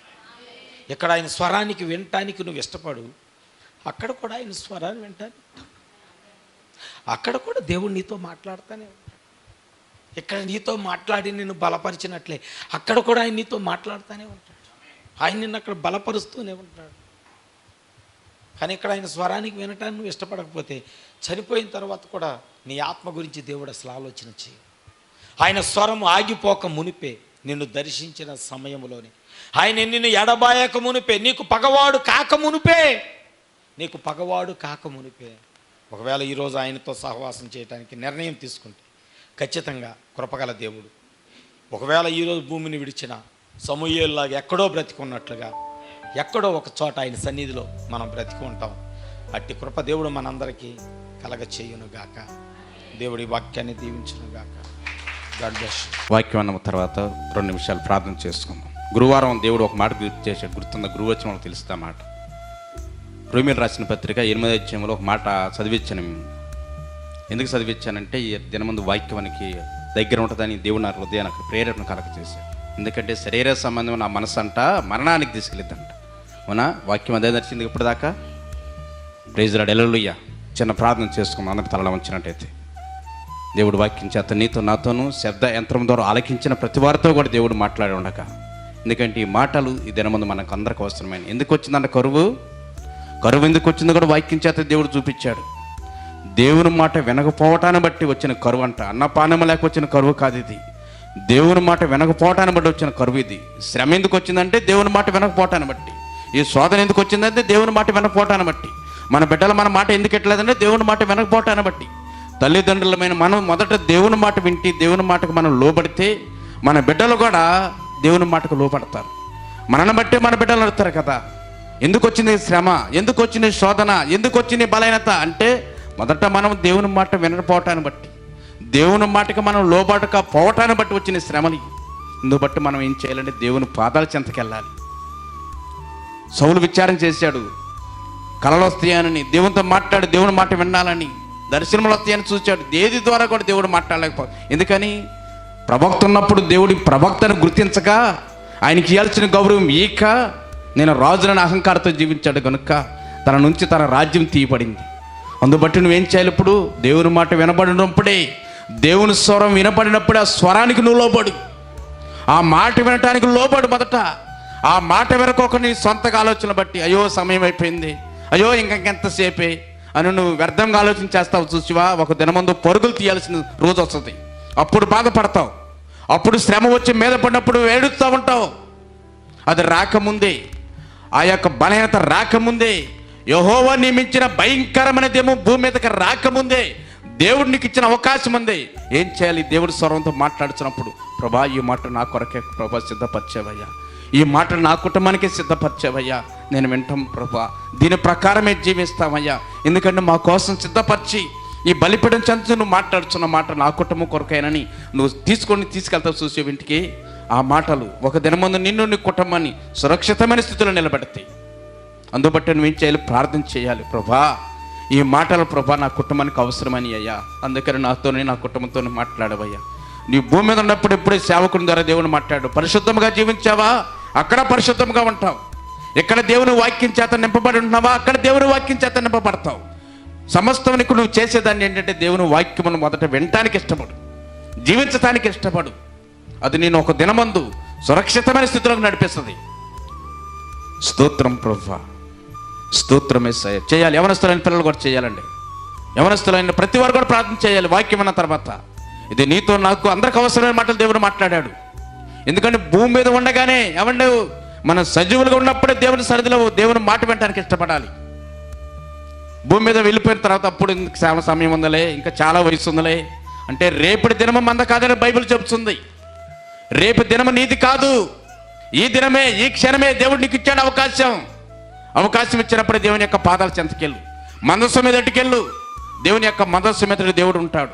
ఆయనతో మాట్లాడు, ప్రభా నా హృదయం ఎరిగి మాట్లాడు ప్రభా, అన్నపాలనం లేక వచ్చిన కరువు కాదని, నీ మాట వినకపోవటానికి వచ్చిన ఈ కరువు అని గ్రహించుకొని ఇకనైనా మేము ప్రభా దేవుని యొక్క ఉగ్రత భూమి మీదకి రాబోతుంది, ఈ ఉగ్రత నుంచి మేము తప్పించబడాలంటే నోవాహు వలె ఇప్పుడు మేము క్రీస్తులోకి వెళ్ళాలి, క్రీస్తులో ఉంటే మాకు సురక్షితమని నువ్వు గ్రహించినట్టయితే క్రీస్తు దగ్గరికి వెళ్ళి, క్రీస్తులో నేను ఒక భాగమై ఉండాలి, ఆయనలో నేను ఒక భాగము, నా భాగం ఎక్కడుంది నేను గుర్తెరగాలని విశ్వాసంతో దేవుని అడుగు. స్తోత్రం యేసయ్యా, స్తోత్రం యేసయ్యా, స్తోత్రం ప్రభువా. 2 నిమిషాలమ్మా, వ్యక్తిగతంగా ప్రార్థన చేయ 2 నిమిషాలైనా సహోదరి సహోదరుడా. ఎందుకంటే దేవుడు మాట్లాడినప్పుడు మన దేవుడు మాటకు లోబడాలా, వాక్యంలోకి లోబడాలంటే దేవుని పాదాల చెంతకి వెళ్ళాలి మనం. విరిగి నలిగిన మనసు నాకు దయచే ప్రభువా, విరిగి నలిగిన హృదయాన్ని నాకు దయచే ప్రభువా అడుగు. దేవుణ్ణి అడుగు. 2 నిమిషాలైన దేవుని అడగవమ్మా సహోదరి. దేవుడు కోపం పుట్టించొద్దు, దేవునికి కోపాన్ని రేపొద్దు. దేవుని యొక్క ప్రేమను నేను నా కుటుంబం పొందుకునే వారికి ఉండాలి ప్రభువా. నీ ప్రేమ శాశ్వతమైన ప్రేమను నేను నా కుటుంబం పొందుకునే స్థితిలో ఉండాలి ప్రభువా అని అడుగు దేవుణ్ణి. స్తోత్రం యేసయ్యా, స్తోత్రం ప్రభువా. పరిశుద్ధుడా యేసు రాజా, నీ నామానికే స్తోత్రం, స్తోత్రం ప్రభువా, స్తోత్రం స్తోత్రం స్తోత్రం స్తోత్రం. చేస్తున్నారా? 2 నిమిషాలైనా దేవుని వాక్యం, గంట వాక్యం అన్నామా కదా, ఒక 5 నిమిషాలైనా హృదయమంతుడు దేవుని అడుగుతావా? ఎందుకంటే దేవుని వాక్యం అది శాశ్వతంగా నిలిచిన వాక్యం అండి. నీ మాట నా మాట తప్పిపోవచ్చు, కానీ దేవుని మాట సున్నాయనను పుల్లైనను తప్పిపోదని లేఖనం సెలవిచ్చుతుంది. స్తోత్రం ప్రభువా, స్తోత్రం యేసయ్యా, స్తోత్రం తండ్రి. ప్రార్థన చేసుకుందాం. ప్రార్థనలతో నాతో పాటు ఏకీభవించండి. స్తోత్రం యేసయ్యా, స్తోత్రం యేసయ్యా, స్తోత్రం యేసయ్యా, స్తోత్రం ప్రభువా, స్తోత్రం తండ్రి. పరిశుద్ధుడా యేసు రాజా, నిన్న నేడు నిరంతరం ఏకరీతిగా ఉన్న గొప్ప దేవా, నీ పరిశుద్ధమైన పాదములకు స్తోత్రం యేసయ్యా, స్తోత్రం తండ్రి, స్తోత్రం ప్రభువా, స్తోత్రం దేవా. మహోన్నతుడా, సర్వాధికారి, సకల ఆశీర్వాదములకు కారణభూతుడైన మా యేసు ప్రభువా, నీ యొక్క పరిశుద్ధమైన పాదములకు స్తోత్రాలు చెల్లించుకొనిచున్నాం తండ్రి. అయా నీ యొక్క కృపను బట్టి, నీ ప్రేమను బట్టి, నీ కాపుదలను బట్టి ఉదయకాల సమయం మరొక్కసారి నీ పాదం చెంతకు రావటానికి ప్రభువా మా అందరికీ చూపిన నీ కృపను బట్టి నీకు వందనాలు చెల్లిస్తున్నాం అయ్యా. అయా మేమందరం కూడా మరొక్కసారి నీ పాదాల చెంతకు వచ్చి యేసయ్యా అని పిలవటానికి మాకు అవకాశం ఇచ్చావు తండ్రి. అందుబట్టి కూడా స్తోత్రం ప్రభువా. ఈ లేఖనం చేత మాతో మాట్లాడవయ్యా. నీ మాట వెనకపోవటానికి వచ్చిన కరువుని ప్రభా ఎవరు కూడా తప్పించుకోలేరని, అయా నీ కోపాన్ని రేపే స్థితిలో మేము ఉండక, అయా నీ ప్రేమను మేము పొందుకొని జీవించే స్థితిలో ఉంటూ నీ కృప కూడి వచ్చిన మా అందరికీ నీ దయచేయండి తండ్రి. అయా మేమందరం కూడా నీ యొక్క మాట వినే బిడ్డలుగా మేము ఉండటానికి సహాయం చేయండి. అయా నీ మాట వినటే శ్రేష్టమని చెప్పావు నా తండ్రి. బలులను నువ్వు కోరలేదయ్యా, అర్పణలను నువ్వు కోరలేదయ్యా, మొదట నా మాట వినమని చెప్పావు నా తండ్రి. నీ మాట విని దాని ప్రకారం జీవించే బిడ్డలుగా మేమందరం ఉండటానికి నీ కృప కూడి వచ్చిన మా అందరికీ దయచేయమని వేడుకొనిచున్నాం తండ్రి. ఈ సమయంలో మాకు ఇచ్చిన మీ తండ్రి గారు మరొకసారి ఉదయకాల వేళ నీ పాదం చెంత జ్ఞాపకం చేసుకోయా. ఆ బిడ్డను నిలబెట్టుకొని కొద్ది సమయం నీ నోటికి బోరుగా వాడుకున్నాము నా తండ్రి. బలహీనుడు అయినప్పటికీ నా తండ్రి ఆ బలహీనత నుంచి బిడ్డను విడిపించి నీ బలిపెడి చెంత నిలబెట్టుకొని ఆ బిడ్డని నీ నోటికి బోరగా వాడుకున్న విధానం బట్టి నీకు స్తోత్రాలు చెల్లిస్తున్నానయ్యా. ఇంకనూ ఆ బిడ్డను ప్రభా నిత్యము వాడబడే పాత్రగా బిడ్డను మీరు స్థిరపరచండి అయ్యా. అయ్యా ఇంకా అనేక ప్రాంతాల బిడ్డ వాడబడాలి, ఇంకా నీ పరిచయం బహుబలంగా బిడ్డను మీరు వాడుకోరమని పెట్టుకొనిచ్చున్నాను తండ్రి. ఎక్కడ బలహీన పడనియద్దు ప్రభా, ఏ విషయంలో కూడా దిగులు పడనియద్దు, కలత చెందనియద్దు. నా దేవుని పని నా ముందు నా దేవుని పని నేను చేయాలన్న మనసు బిడ్డకి స్థిరపరచావు నా తండ్రి. ఇంకా నీ పరిచయంలో అనేక మందిని నీ మార్గంలో నడిపించేవాడుగా బిడ్డని మీరు స్థిరపరచమని వేడుకొనిచ్చున్నాను తండ్రి. అయ్యా ఇచ్చిన 3 ఏళ్ళ నీ ప్రణాళిక ఏంటో అది నీ చిత్తంలో ప్రభా నెరవేర్చబడి ఉన్న తండ్రి. 3 బిడ్డల ఏళ్ళ నీ చిత్తాన్ని మీరు నెరవేర్చండి. అయా ఇచ్చిన తల్లిగారిని కూడా జ్ఞాపకం చేసుకో. వృద్ధాప్యలు ఉన్న తల్లిగారు కూడా మంచి ఆరోగ్యం శక్తి బలం దయచేసి దీర్ఘాయు చేత తల్లిగారు మీరు తృప్తిపరచమని వేడుకొనిచున్నాను ప్రభా. అయా భార్గవిని జ్ఞాపకం చేసుకుని ఇచ్చిన 2 బిడ్డలను ఇచ్చిన గర్భఫలను కూడా మీరు దీవించి ఆశీర్వదించండి. ఇచ్చిన చిన్న సంఘమును జ్ఞాపకం చేసుకోయ్యా. అయా చిన్న సంఘ బిడ్డల కృప చూపించండి. ప్రతి వారు కూడా నా దేవుని నేను నిల్చుండాలి, నా దేవుని యందు నేను భయభక్తులు కలిగి ఉన్నాను హృదయం ప్రతి వారికి దయచేయమని వేడుకొంచు కూడి వచ్చిన మమ్మలను ఈ సమయంలో మాకు ఇచ్చిన ఆత్మిక తండ్రి గారిని చేసిన ప్రార్థనలు అన్ని కూడా నీ సందులో ప్రార్థన చెంద జ్ఞాపకం చేసుకోమని నీకే మహిమ ఘనత ప్రభావాలు చెల్లిస్తూ ప్రభువైన యేసుక్రీస్తు నామంలో అడిగి వేడుకొంచున్నాను. ఆమేన్. నిన్న నేడు యుగయుగాలు ఒకటే రీతిగా ఉన్న మన ప్రభు అయిన యేసుక్రీస్తు యొక్క కృప, ఆయన సన్నిధి, ఆయన సమాధానం ఇప్పుడు ఎల్లప్పుడూ సదాకాలం మనందరికీ ఆయన రాకడ పర్యంతం వరకు జరగబోయే ప్రతి ప్రార్థన కూడికకు నిలబడుచున్న ప్రతి బలిపీఠమది యొక్క ఆయన యొక్క అగ్ని వర్షం ఎల్లప్పుడూ కురిపించి ఆయన మనతో మనం ఆయనతో సదాకాలము సహవాసము కలిగి ఉందుముగాక. ఆమేన్. యేసు రక్తమే చే ప్రభు, యేసు రక్తమే చే, కలవరి సిలువ రక్తమే చే ప్రభు యేసుక్రీస్తు నామములో సంపూర్ణ విజయము మనందరికీ కలుగునుగాక. ఆమేన్. అందరికి వందనాలండి. దేవుడు మిమ్మల్ని మీ కుటుంబాలని దీవించి ఆశీర్వదించునుగాక. స్వీట్స్ ఉన్నాయి కాస్త, అవి యవనస్తులైన